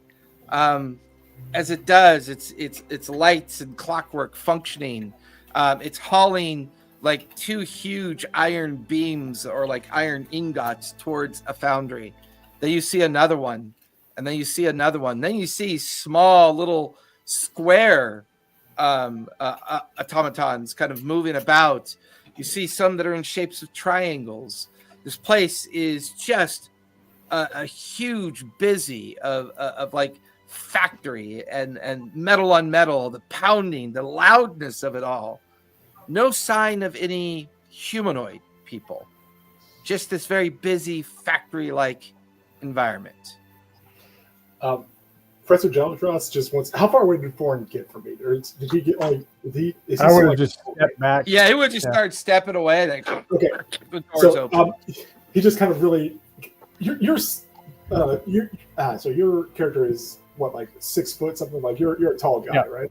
Yeah. Okay, so you don't tower over me, but just kind of turns around, just like don't feel too bad, young man. I'm sure you loosened it for me. Just turns back. He's like, I didn't even try. Subtle. Subtle. No. I mean, I would never want to make you feel, put upon. Nope. No, the intention was to get in without being noticed, and that was very subtle, I might say. Oh, okay. Since it's open, and I'm gonna try and stealth, like quickly, kind of stealth. You guys can stealth with advantage because there's so much noise. You get the feeling it might be hard to hear you guys come in.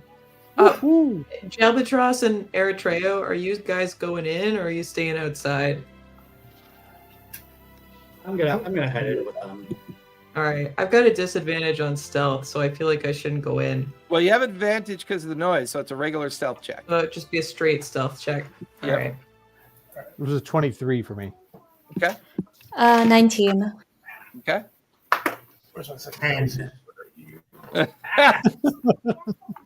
picked up my little dice rolling thing. I saw I had a 13 and something. I couldn't tell what it was. Okay, cool. That is a 23. Okay. I got a 5. That's with advantage? Yes. Or with, Well, no, it's that's just right. straight You get roll. advantage. Wait, I didn't do it with But I don't advantage. add anything to I it. got a 19. I got a 19 19. with advantage. So Are you wearing plate or anything? Me or She's- Yes, Eritreo? you're the only one wearing heavy armor, right? Yeah, I've got heavy armor and I got hooves. she also tends to be very attracted to bright and shiny things. So, like, as the four of you just quietly make your way into the beginnings of this massive structure, you hear the clinking of chains. You turn back to see Melody, like, touching some of the chains and going, oh, these are kind of... And she kind of looks over at all of you watching her, and she's like, sorry. And you watch as the chains kind of rattle up into the rafters. One of the large clockwork automatons that's like hauling these huge iron bars stops. Kind of pivots to turn. Watches Melody like interact with the chains. Sets the iron ingots down. Walks over to her. It's huge. Hand coming out, pulling the chain away from you, and then letting the chain go, and goes back, picks up the iron, and goes back, walking towards the foundry. Can I do detect magic? Yeah, if you'd like. I'm gonna actively be looking for any remaining pieces of a trauma. Or actually, I guess the place where I was, where I saw the what I saw from the token, I guess rather. Okay. You give me investigation on that. That's going to be an effort. Yep. What'd you get, Karina? Oh, I have detect magic. Sorry, not used to this one yet. Yeah, sorry, I meant as virtual. So that'll take you 10 minutes to cast. 4, 13 on the investigation. 13? 13. Yeah, no signs so far, but it's a big warehouse. It's gonna take a while. And there's lots of these automatons kind of like moving about, clanking about, the heavy chains. Every now and then, the huge, like you see this huge metal post come down on an anvil, flattening a big flat piece of metalwork. One of the automatons kind of pulls it off, puts it off to the side. It feels like an assembly line almost. I'm intentionally trying to stay ahead of the group because I'm trying to just rush up to where that was to get out quick. Okay. Or my thought is to just get in, get out, and get gone. Yeah. So far, no signs of crimp. No signs of any humanoid activity. Just more of these gearwork creatures. Everyone give me fresh perception checks except for Karina because she's ritually casting detect magic. Yeah. It's a 6. Okay. I got a 16. Okay. Dirty 20. All right. You're on mute, Professor. Okay, I'm sorry. You said perception, correct? Correct. Yep. All right. 16, 1-6. 16. So, Karina, as you finish casting Detect Magic, this place is overwhelming. It's not that there's one particular magic item. This entire place feels like it has some kind of enchantment on, like you get the feeling this building has an enchantment on it, and it's kind of overwhelming your Detect Magic, kind of making you feel like it's pretty much impossible to see anything in particular, except when one of the automatons kind of clumps on by you, they're a little bit brighter than the overall enchantment effect. So you get the feeling that the automatons are definitely magical. You get the feeling that maybe the stuff here within the workshop might be magical. It's very overwhelming. As a group, as you guys kind of cautiously get further down into the warehouse, you finally see Crimp. He's standing in front of a table, bent over, looking at plans on the table.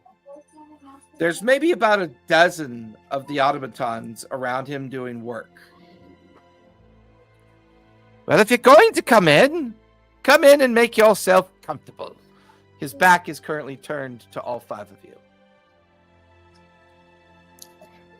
Just a question about the Detect Magic. Do I have a sense if this is at all Fey magic? It is definitely not Fey magic. You would know Fey magic working with Melody, and your background. This feels, it kind of feels a little alien to you, a little uncomfortable. So, can you describe the room we're in with Crypt? Like, is it relatively small? Is there only one entrance? No, this is a massive, 5-acre warehouse. It's a massive foundry. It's a single building, single room structure with manufacturing and assembly line activity going on all around you. Dozens of these automatons kind of moving about, either carrying resources, dragging finished product all around. And Kemp, about 85 feet in front of you with his back to you, leaning onto a massive table with all these kind of blueprints and documents strewn all over the table. Just yells out, well, make yourself comfortable. I imagine you have questions. I'll drop this guy's self and quit trying to be stealthy and step up. Look, Yeah. I'm just here to retrieve a friend of mine. And why would I give my property back to you? He was pretty what's the word? Not self-sufficient, not self-sustaining. What's the word? Self-aware. He was quite self-aware. I can assure you People that rated me was all the accidental. I am not going to give back to you what I cannot give back to you. Accidental nonetheless, but I'm not looking for the whole thing because he was in quite a few pieces. I don't He think I points can up repair that. towards a 20-foot diameter crucible that's currently pouring molten liquid into a series of forms. Well, I imagine he's in that one. You're free to grab in there and pull out as much molten liquid as you want. You didn't even keep the sticker? The sticker, is that what that was? Look, Yeah. whatever happened to him is not my concern. He was damaged and he wandered off. I did the best. Hold on. I know that feeling.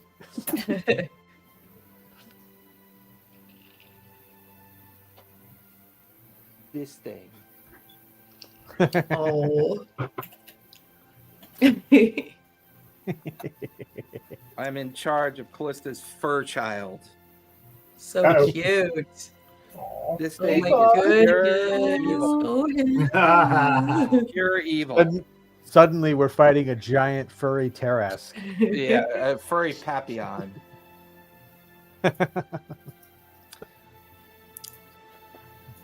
Look, I'm I gonna. apologize that he became a friend of yours. That was never my intent when I built him. He was simply supposed to be used for a purposeful means and wasn't even supposed to be a part of the project. He was supposed to be sold to someone else doing very simple tasks. I believe that when he suffered damage to his cranium, it caused him to go a bit weird, I guess you could say. He was so beautifully built, you didn't even keep one piece of him? Oh, he was a working prototype, I assure you. I have many dozens similar to him. I just haven't quite gotten around to activating them yet. You didn't think about doing any further research on how that knock to his head affected what he became? Of course not. It caused him to be self-aware and make his own choices. I'm not interested in such devices.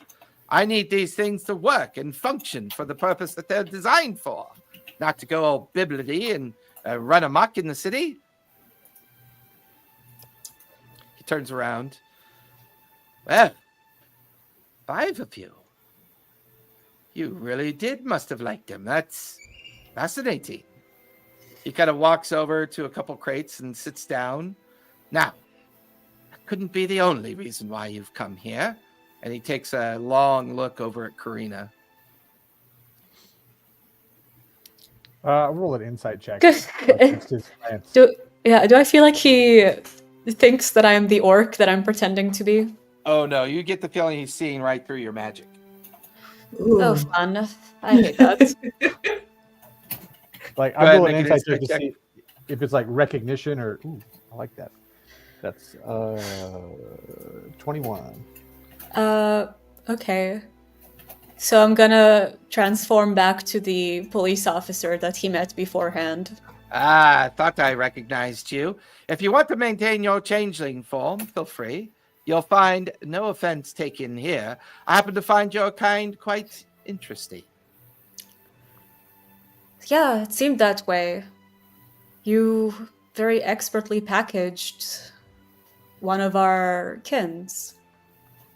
One of your... Oh, you're talking about the Shimmerling. Well, House Treshy pays me a great deal of money to harvest such fey creatures. He kind of stares too long at Melody and smiles and then turns back towards Karina. Just saying, money to be made is money that I need, of course. How often do you find yourself interacting with fey creatures that are not supposed to exist in our realm? Oh, it depends on what region of the world I'm in. Lately, it's been the Hellcatch Valley, being called out there on a couple of occasions. And then, of course, up to the Greymaker's auction house. There have been other calls for my services. I'm quite good at what I do. And what is it that you do? And you watch as the lens of the goggles change transparency from orange to like a blue. Ooh. So, Foreign, with that insight, this is not personal recognition of all of you except Karina. You get the feeling that he was wearing these same goggles and knew who Karina was even then. This is a very clever, capable person who is in the midst of processing your value. Interesting. I just wanted to. I've not been with these people long, but I never actually met this trauma. But it seems like you're admitting that you are manufacturing, thinking organisms that you have purposely. Well, I'll just go ahead and say enslaved to your will. I can assure you they are not organisms. They are mechanical creatures of non-organic means. There's nothing natural about them. They are made by magic, assembled by magic, and they are controlled by magic. For what they've told me, he was a warforged. Those are recognized as distinct beings. They were given their freedom I after. have no understanding why you would think that, but I respect your decision to believe that. It's not something I believe it is a matter of settled law. This was established centuries ago. This is not up He for walks debate. towards you. Warforged are I'm not alive. here to debate Warforged existence. When he I'm walks here away, to debate that I did not understand that you believed he was Warforged. Under my understanding, he was not. If When you he- believe that he was, then he was. I make no argument about that. when he walks towards Jalbatras, I'm gonna like turn and look look specifically at what he's making or what his plans are on the table It there. looks like a very extensive plan of an airship. Oh. So, can you describe Crimp physically to me? Like, what Crimp is 6 feet tall. Mhm. The image on the camera is exactly what he looks like from a profile perspective. Okay. But his gear looks advanced. It's a mixture of metal and leather blended together. His boots are almost like a liquid. He's got strange kind of leg, torso, and arm metallic braces that are kind of almost making him look like he moves a little bit faster. He's maybe looks to be, in fact, you watch as he goes over and he picks up what looks like something that should be very difficult to pick up. He like picks it up and sets it over in front of one of the automatons who come over and collect it. He's just got this, he's impressive, but he also feels dangerous at the same time. You know, you weren't very hard to find. I wasn't aware I was hiding. What do you call this? I call this my workshop, of course, my foundry. Everybody knows where I am. It's just that they don't always choose to talk to me. Must be lonely. Oh, no, I've got my friends, of course. All my magic. What I need. So I want to make sure, had this trauma come back to you in functioning condition, what were your plans for him? Oh, well, had he come back to me functioning, of course, I would have to take him apart, examine what the dent meant, and who had been involved in any kind of augmentation to him, to have made him into a Warforged. I am not in the business of that. Warforged do not interest me. They are neither controllable or inorganic, non-sentient things. But you do work with organics, don't you? Ah, yes, but organics of magical nature only. And he smiles and kind of, in a very predatory way, starts circling Melody that's like super cringy, you know, and then kind of goes back over to the crates and pops open a crate that is filled with satyr horns. Oh, While they're doing that, I want to try and slip one of my tokens, like somewhere inconspicuously on his table. Okay, give me a sleight of hand check, if you would, on that one. Yep. You see, they point me towards the corpses. I harvest what they're made of. I package them, and I ship them off all over to Exandria, to people that need this. Ever since we lost access to the Fae, their ingredients of what they are and their capabilities have become explicitly rare. So you don't use any of them yourself. You're just a middleman. Well, you make it sound as if being a middleman is bad. No, I merely am a harvester. I am a creator, a maker. I am open to all contracts. I do not pick sides. I don't care where you come from. You seek me out, you seek out my profession. Your friend Thorn should obviously know what that must mean. It was a 10. 10. Not great. Yeah. By the way, my friend, please take that off my table. While they're talking, can I try to cast Identify? On Is there anything that really catches my attention? I guess like at the Crucible. I guess I'd need to be able to touch it. yeah, is there Identify anything? is a touch spell. Is there anything within range that I have a feeling would be helpful for me to identify the origin of its magic? There's an entire like wooden crate filled with all these gears and sprockets and like metal contraptions that look like they're ready for assembly. I mean, you could touch anything in there and cast Identify, see if it gives you any insight. Do I get a sense that it's that like mysterious magic that I sensed before that I'm not sure how to orient? No, this feels even more alien. Okay. The mysterious magic that you previously felt like a kind of fey magic that was unfamiliar to you. This feels even more foreign. Like this is unlike anything you've ever seen before. So I'm gonna try and cast Identify Magic while people are talking to him, Okay. and I'll try to be sneaky about it. Okay, give me a deception check just for shiggles, just in case. 23. Ooh. Nice, well done. Definitely beating My his one good thing. perception. In your element. Yeah, definitely beating his passive perception. He Closes the remove crate back up. As I remove the token, I want to try and slip like one of the papers that's under the airship one. Assuming it's not just one sheet there, but like stacks of papers, but that might be the one on top. I'll try and like slip one of those away with it. I mean, it's a hard DC. He knows you're over there, and you can't see his eyes, so you don't know where he's looking. It'd be a very hard DC. Maybe not. While he's talking to them, Ford, how close are you to me? Just in terms of feet. I don't know. I'm Probably at the table. Yeah, so Okay. he'd be within 40 feet of you. Okay, because I was like, if you were within, say, about 8 feet, I had an idea, but I don't think it's going to work if you're not that close to me. Because I just wanted to when he opens up the crate of satyr horns, it just kind of puffs up his feathers and just throws his wings out. I don't think he's necessarily doing it consciously, but trying to kind of shield Melody from the sight of it, and just gets absolutely disgusted at this guy. Maybe creating a gust of wind against that, fingernail or a bit of hair.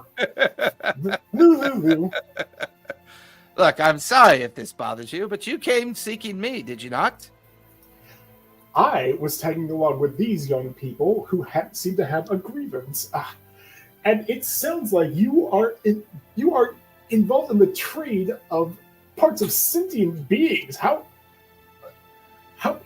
Well, when do you you're have no dead, decency, you're sir? hardly sentient. It's the principle of the thing. Oh, principles are for the poor. Morality for the weak. If you're here in this game and in this life to make money, you make it, and you make your way. You do not pick sides. You do not look for the obvious tacticians of those that are profiling things that they must or should do for morality reasons. You do what you must. You make what you must, and you put the gold in your pocket. He watches his lenses now shift to a green color. They started off yellow, shifted to a blue, and now they're like a greenish color. Has enough time passed for me to be able to identify? Yeah, they kept him distracted long enough that the crate that your hand is in is identified as a automaton called a binderworks. And it is one of the bigger ones that you see walking around carrying the iron kind of like bars that are being carried over to the smelter. And it looks like it's being packaged for shipment. You kind of glance down at the box. It's set to be shipped out to what's it called again? To Hellcatch Valley. King's Fall, Yeah. the capital of the Hellcatch Valley. Do I get a sense of what kind of magic it is at all? It is evocation magic that's imbued into it. Do I have any understanding of evocation magic?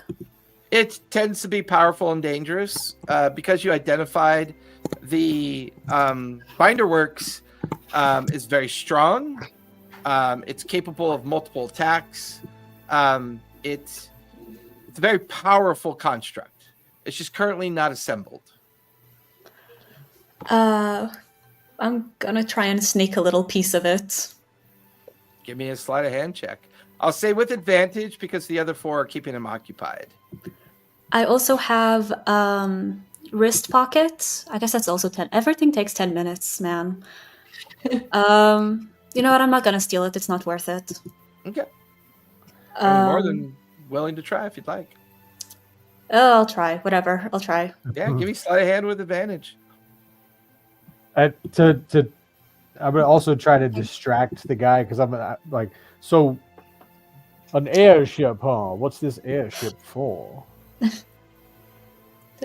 you 16. get? 16. That definitely gets Crimp's curiosity. He goes, well, if you're interested, I'll show you. He like goes over and kind of like points towards the table as if to follow him. And the two of you head back over closer to the table. Karina, you palm a small bit of brass gearwork and you manage to drop it into your pocket without being noticed. Yay. You see here, unlike the current airship technology that requires the use of brimstone, I have developed a new kind of infusive magic that will be more stable, more reliable, and less expensive than brimstone would be. I've also created a longer, slender form to the airship, capable of harboring a larger crew, but also working with a minimum crew as well by infusing the airship in with magics and autonomous creatures to keep it aloft and to keep it flying.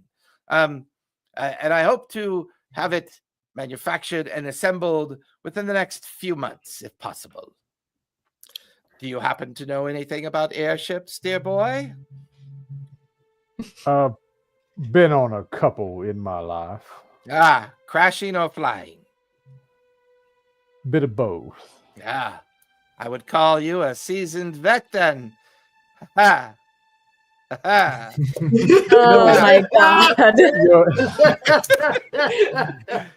You know, you're very unnerving, but all that shiny bits. But as I look at your airship and I hear you talk about it, I can't help but think of the marvelous, wonderful things this could do for everybody, not just for Jrusar.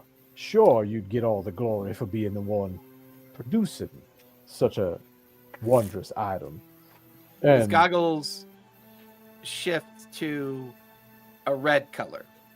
And you also own the rights to the manufacture. That is certainly amazing. I'm just so curious with all this. Young man, I can Read assure the you. sarcasm, philanthropy. I can assure you in my business of what I do, I make plenty. More than any 10 lifetimes can provide for. Like I said, believe you. I do not pick sides.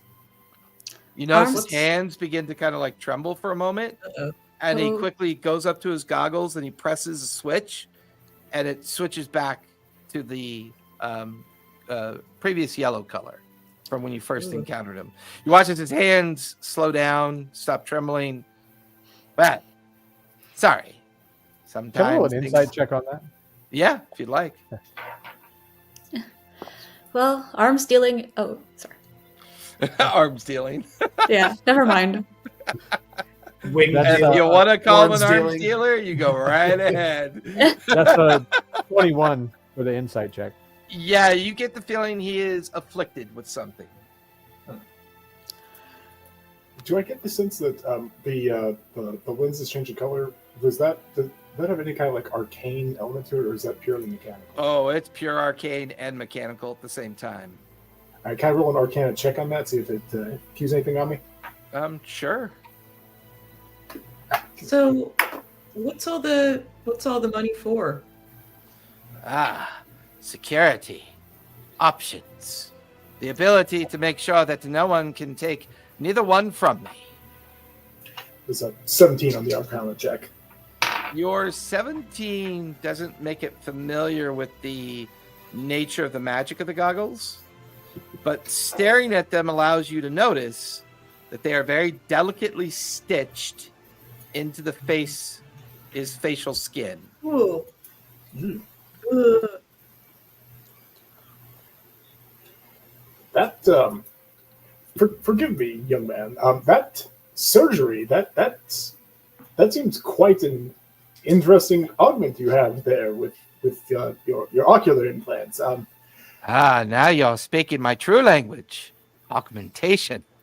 You see, the physical frailty of the humanoid structure is not reliable. As the pieces break down, there's nothing to replace them with. I have solved that problem. Gives a big toothy smile.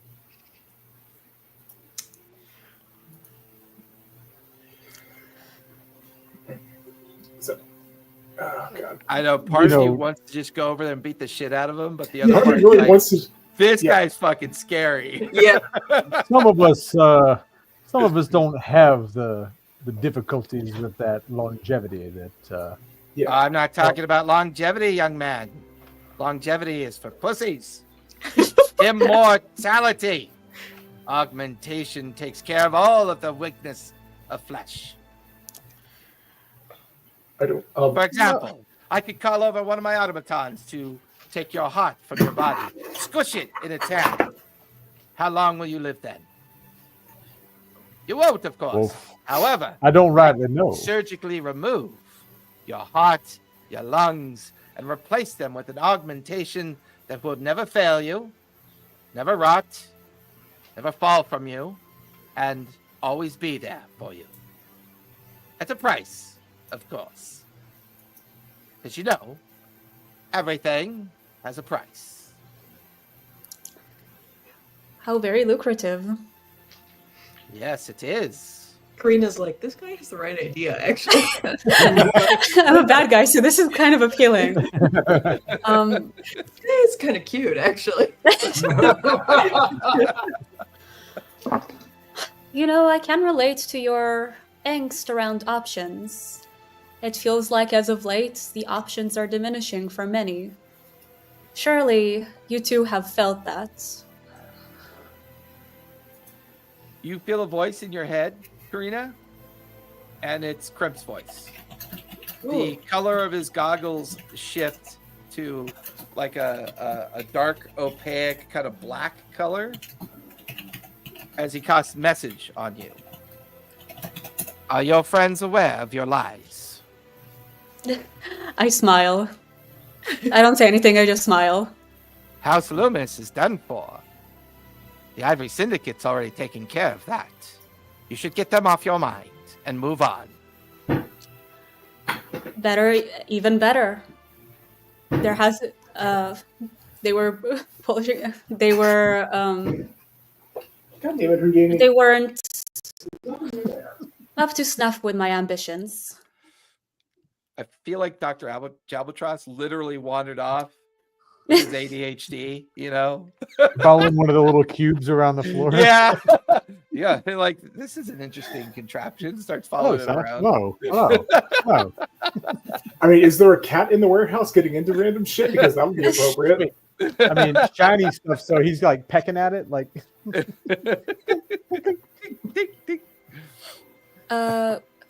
Karina is gonna transform herself to Regina's changeling form. Ah. He drops the message on you. His goggles return back to the blue color. I see you have met one of my favorite customers. Well, as an arms dealer, I'm sure you know the value of not picking sides, the value of being the house that always wins. I like you. Would you like to come work for me? You seem to lack morality. And I think that would be important to have around me. I don't really work for other people. Oh, But see, if you have even no more cus- perfect. I can give you an office, a good stipend. Do whatever you Damn, this is turning into a job interview. That's not where I was going with this. Tempting as it may be, what I was thinking about has more to do with your lack of loyalty to my sister.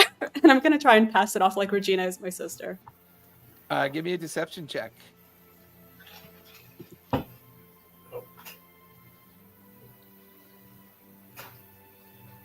Deception. Can she have advantage because Melody doesn't know this is a lie and is like,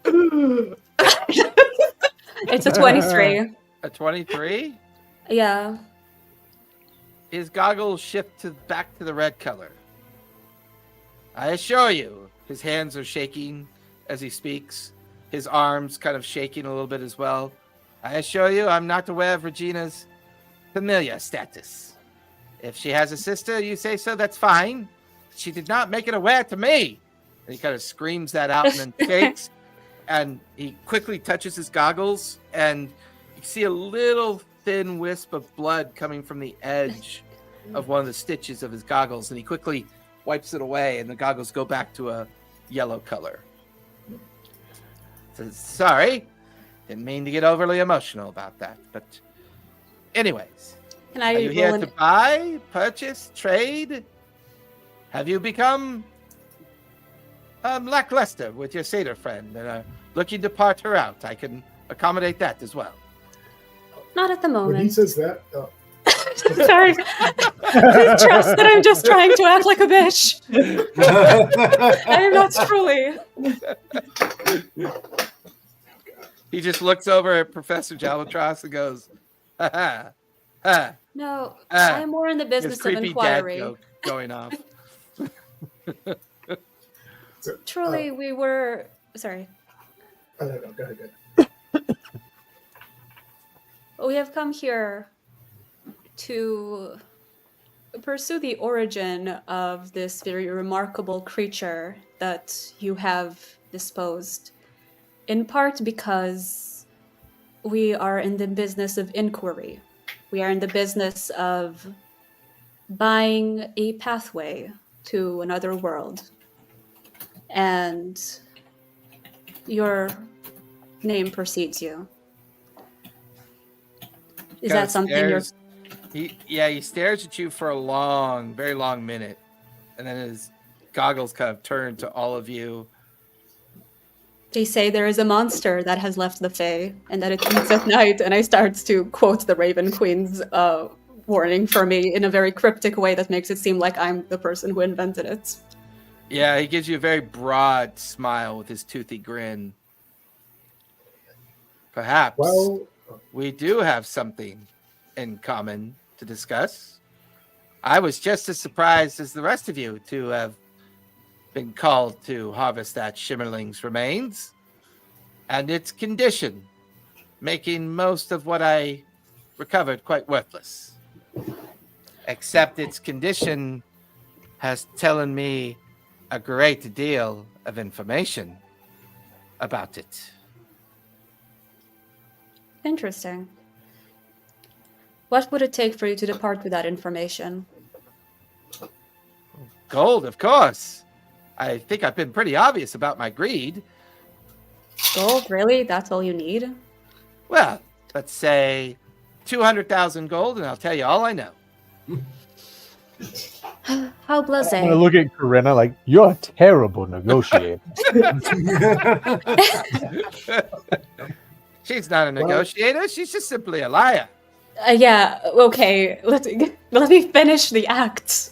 Let me see if I can finagle a little more. How very blasé. You will trade information for gold. Not information for information.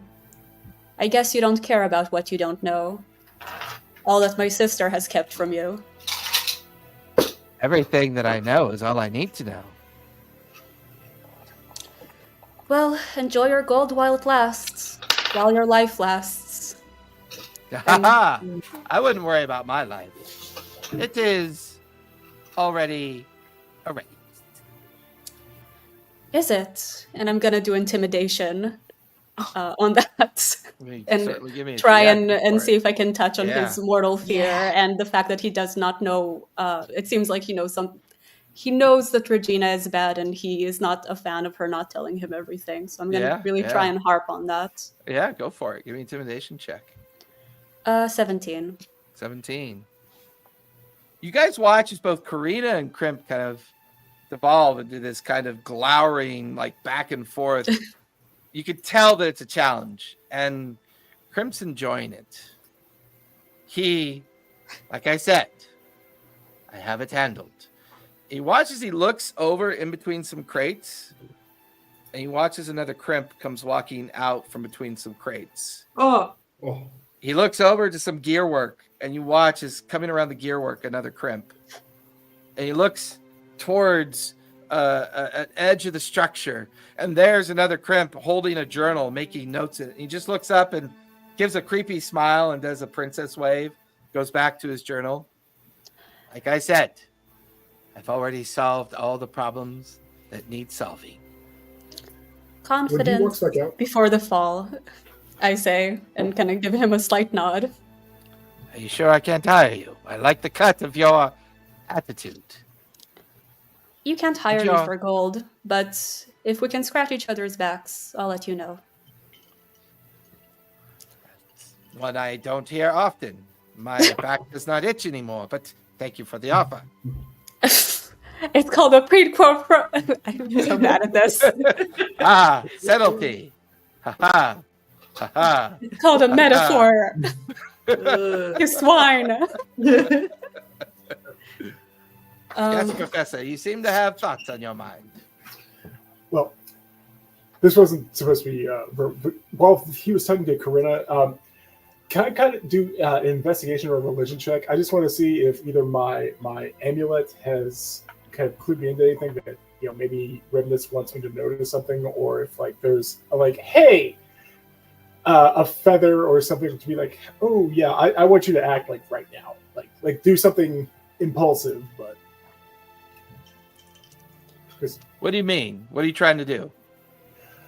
I'm kind of looking for a sign from Remnus that this conversation has gone on long enough, and he needs to be. I dealt would with. say a very small red feather of an extinct bird floats in front of you. It's a communication of lethality, danger. Ooh. You get the feeling you're seeing a sign that if you linger too much longer, you guys might all be dead. All right. I want to get Melody and Thorn as close to me as possible. Just kind of position myself between them, and I'm going to. I'm basically going to try to to get a sacred flame going, but not actually target anything yet. Just kind of try to have it behind my back, ready to go.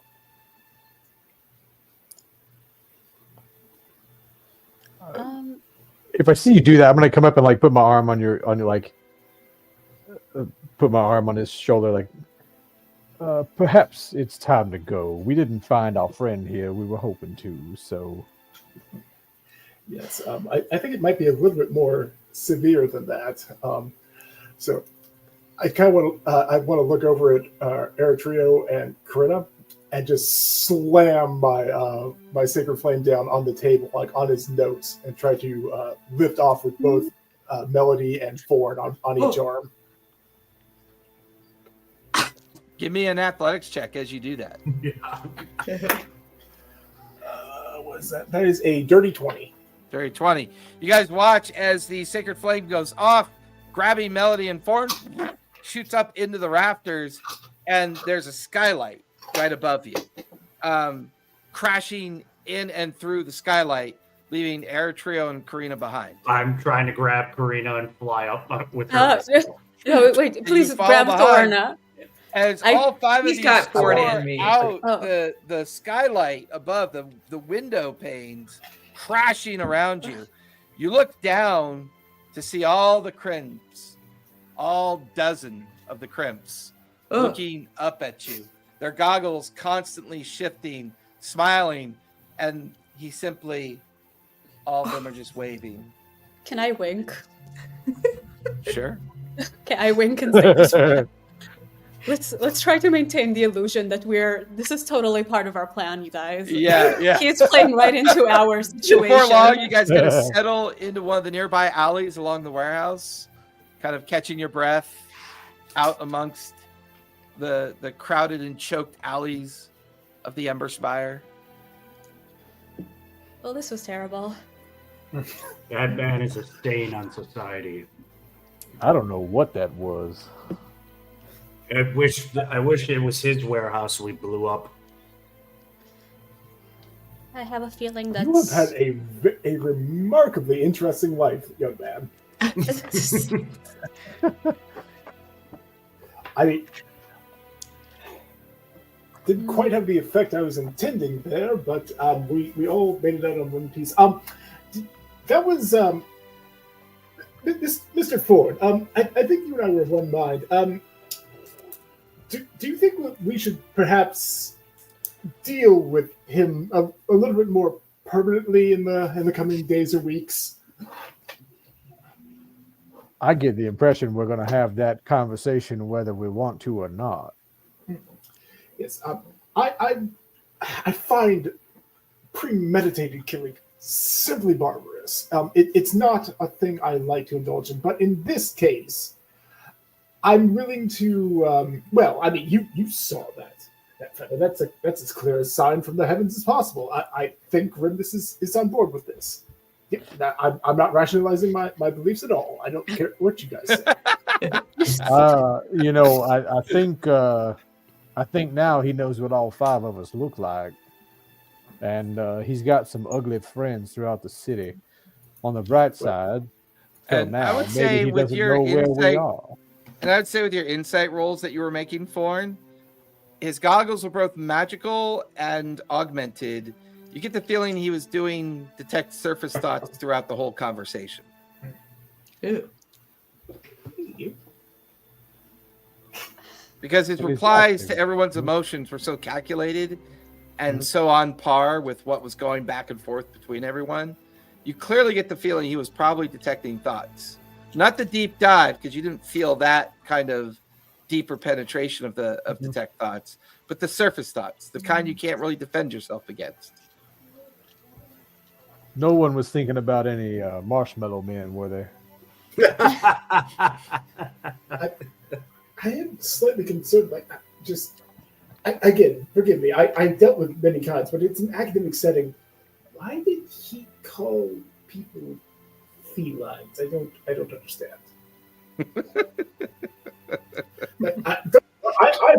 I still have a deep-seated and perfectly irrational. I can admit this. Being around Tabaxi is somewhat nerve-wracking for me, but I understand that it's not. It is an element that I need to work with. There's nothing there, and it's just a product of being an alien species. But what do felines have to do with this? To be honest, he might be our in. I mean, if he knows what's going on in the Fae, he might be our best connection, especially if he is unaligned at the moment, and if we can keep him on the line for just a little bit. I mean, clearly a horrifying person that we should not trust by any means, and probably already is spying on us at some capacity. But There's a pathway to the Fae. I don't want him to know about it. So if that's what we're looking for, I don't think he can be involved. if he knows what happened in the Fae, what is the cause of the Shimmerling's condition, he might know more. I don't know. I got the impression that he is providing those things to the Hellcatch Valley for the Civil War. That he might be influencing it in some way. I don't know if he's playing one side or if he's playing both, providing both. But considering that so many of the complicated contraband that we've been seeing has been coming through this place, I am curious about why this conflict is being pushed. And You feel that cat walk right across that keyboard. I am curious about what he knows about the Fae right now. Also, his reaction to I'm gonna like whisper in their ears in case there is anybody watching. Like, she's not my sister. Oh my god. I saw this in a telenovela once. But his reaction to her was interesting. It seems like she might be more than just a business partner for him. Either somebody he's genuinely concerned about, or I mean, has he anything. he didn't even refer to her as a business partner. He just said it was his favorite customer. You're a customer. I don't know. What did you guys read anything into that reaction? Did it feel fearful, angry? Can I do an insight check to see if Look, the trembling and things, I mean, that was not to overly tie things together, but it seemed that as he got agitated, his eye colors changed to that red, and he started trembling like he was having difficulty staying under control. Corinna, excuse me, Melody, what he said about House Treshy and what he said about the Satterhorns, I am concerned for your sister. Not so much that Tom guy, but I am concerned for your sister. I mean, I guess I'm concerned for Tom. He is a satyr after all, but he's kind of a dick. But I'm concerned for your sister, who sounds like she was so tied up in House Treshy's business.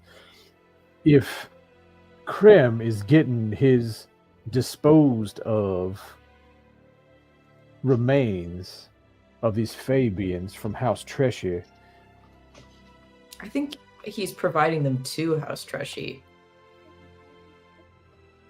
I thought House Treshy was getting the remains from it. Did I misunderstand?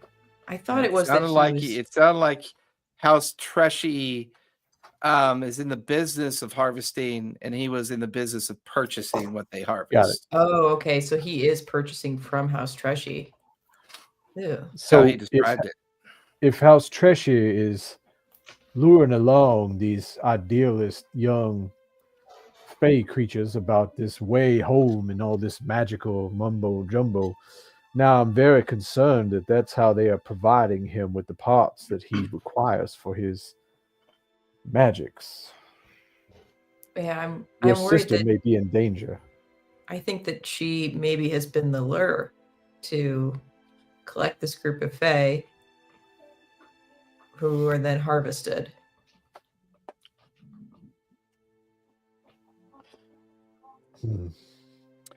As you guys continue this conversation through the slums of the Ember Spire, heading back towards the gondolas that will take you back home for a long rest, that's where we're going to finish tonight. And when we come back, we're all good for next week. Everyone good? No one traveling? Anyone traveling? Nope. All right. Here. I'm pretty sure Eric said the same thing previously. So go ahead and linger. We'll go over the schedule one more time since December is right around the corner. Everyone else, thank you for coming out and watching. We had a lot of people popping in and out all night, which is kind of fun. Be safe, be kind. Don't forget, play a game, everyone. We'll see you next Sunday. Bye. I even had it on the button and I forgot to press